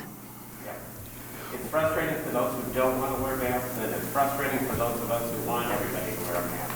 It's just frustrating. Well, I find it a bit weird, considering I just remember reading about somewhere from the CDC saying that masks aren't as effective as we once thought in the beginning of this pandemic. So I just find it a bit weird that we're still enforcing this mandate, and that you got... So Jack, let me finish. I let you guys finish. Let me finish, please. So I'm a bit confused that we're still going with this mandate. you won't give a logistic explanation of what a business should do in the sense of what happens when they don't want to comply or when an employee doesn't want to comply. And that's my question and concern, is the logistics aspect of this. It's not our place to should any business. It's up to them to decide what they should do, not what we should say they do. That's it. That's it in a nutshell. However, if an employer wants to dismiss any employee who refuses to wear a mask, just like almost any other thing that an employer might choose, an employee might choose to do something that the employer doesn't want, the employer can't fire them. And there's not anything you can do about it. There's not anything I can do about it. It's the way the law works.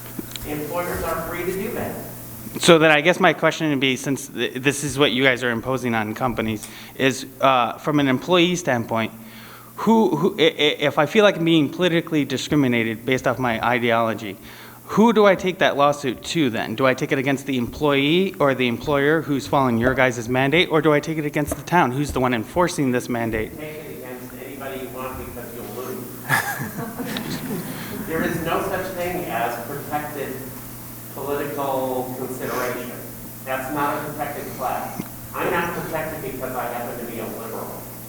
But your political ideology is defended by the law. So Jack, we're not going down this path, and I would say if you have questions that are legal questions, you should talk to a lawyer. Yep. So I'm going to call the vote right now. Thank you for the All conversation. those in favor, please say aye. Aye. Any opposed? Thank you. Any opposed, please say no. Any abstentions? All right, so we're done with that. Just to clarify, that's the full 30 days. Wait a minute, Dan, I think Dan was speaking. Just to clarify, we're extending it for the full allowable 30 days. We are, and that means it's extended to March 6th. Okay. Yes, Sarah, you are on now. Okay, thank you. Yes, sorry I didn't mention this before when I spoke. I didn't choose to ask for any amendments because legislature did take up this issue, mentioned this issue, and they did not take it up. And I just chose to stay with the CDC guidelines. Excuse me, sorry. Okay. That's all. Okay, thank you, Sarah. All right, so on to, what are we at? We are at implementing the town vision. All right, so this is fairly straightforward. Bruce, I think you might have already shared all your news, but go right ahead. Thank you. Okay. Procedures are available. See the police department's website under About Us. All right, great. And then Jean, you want to update us? Yep. So I've got the timeline for the task force recommendations being rolled out. So anyone who's interested in the details, I think if the timeline's not already up on the website, it will be after tonight. Okay.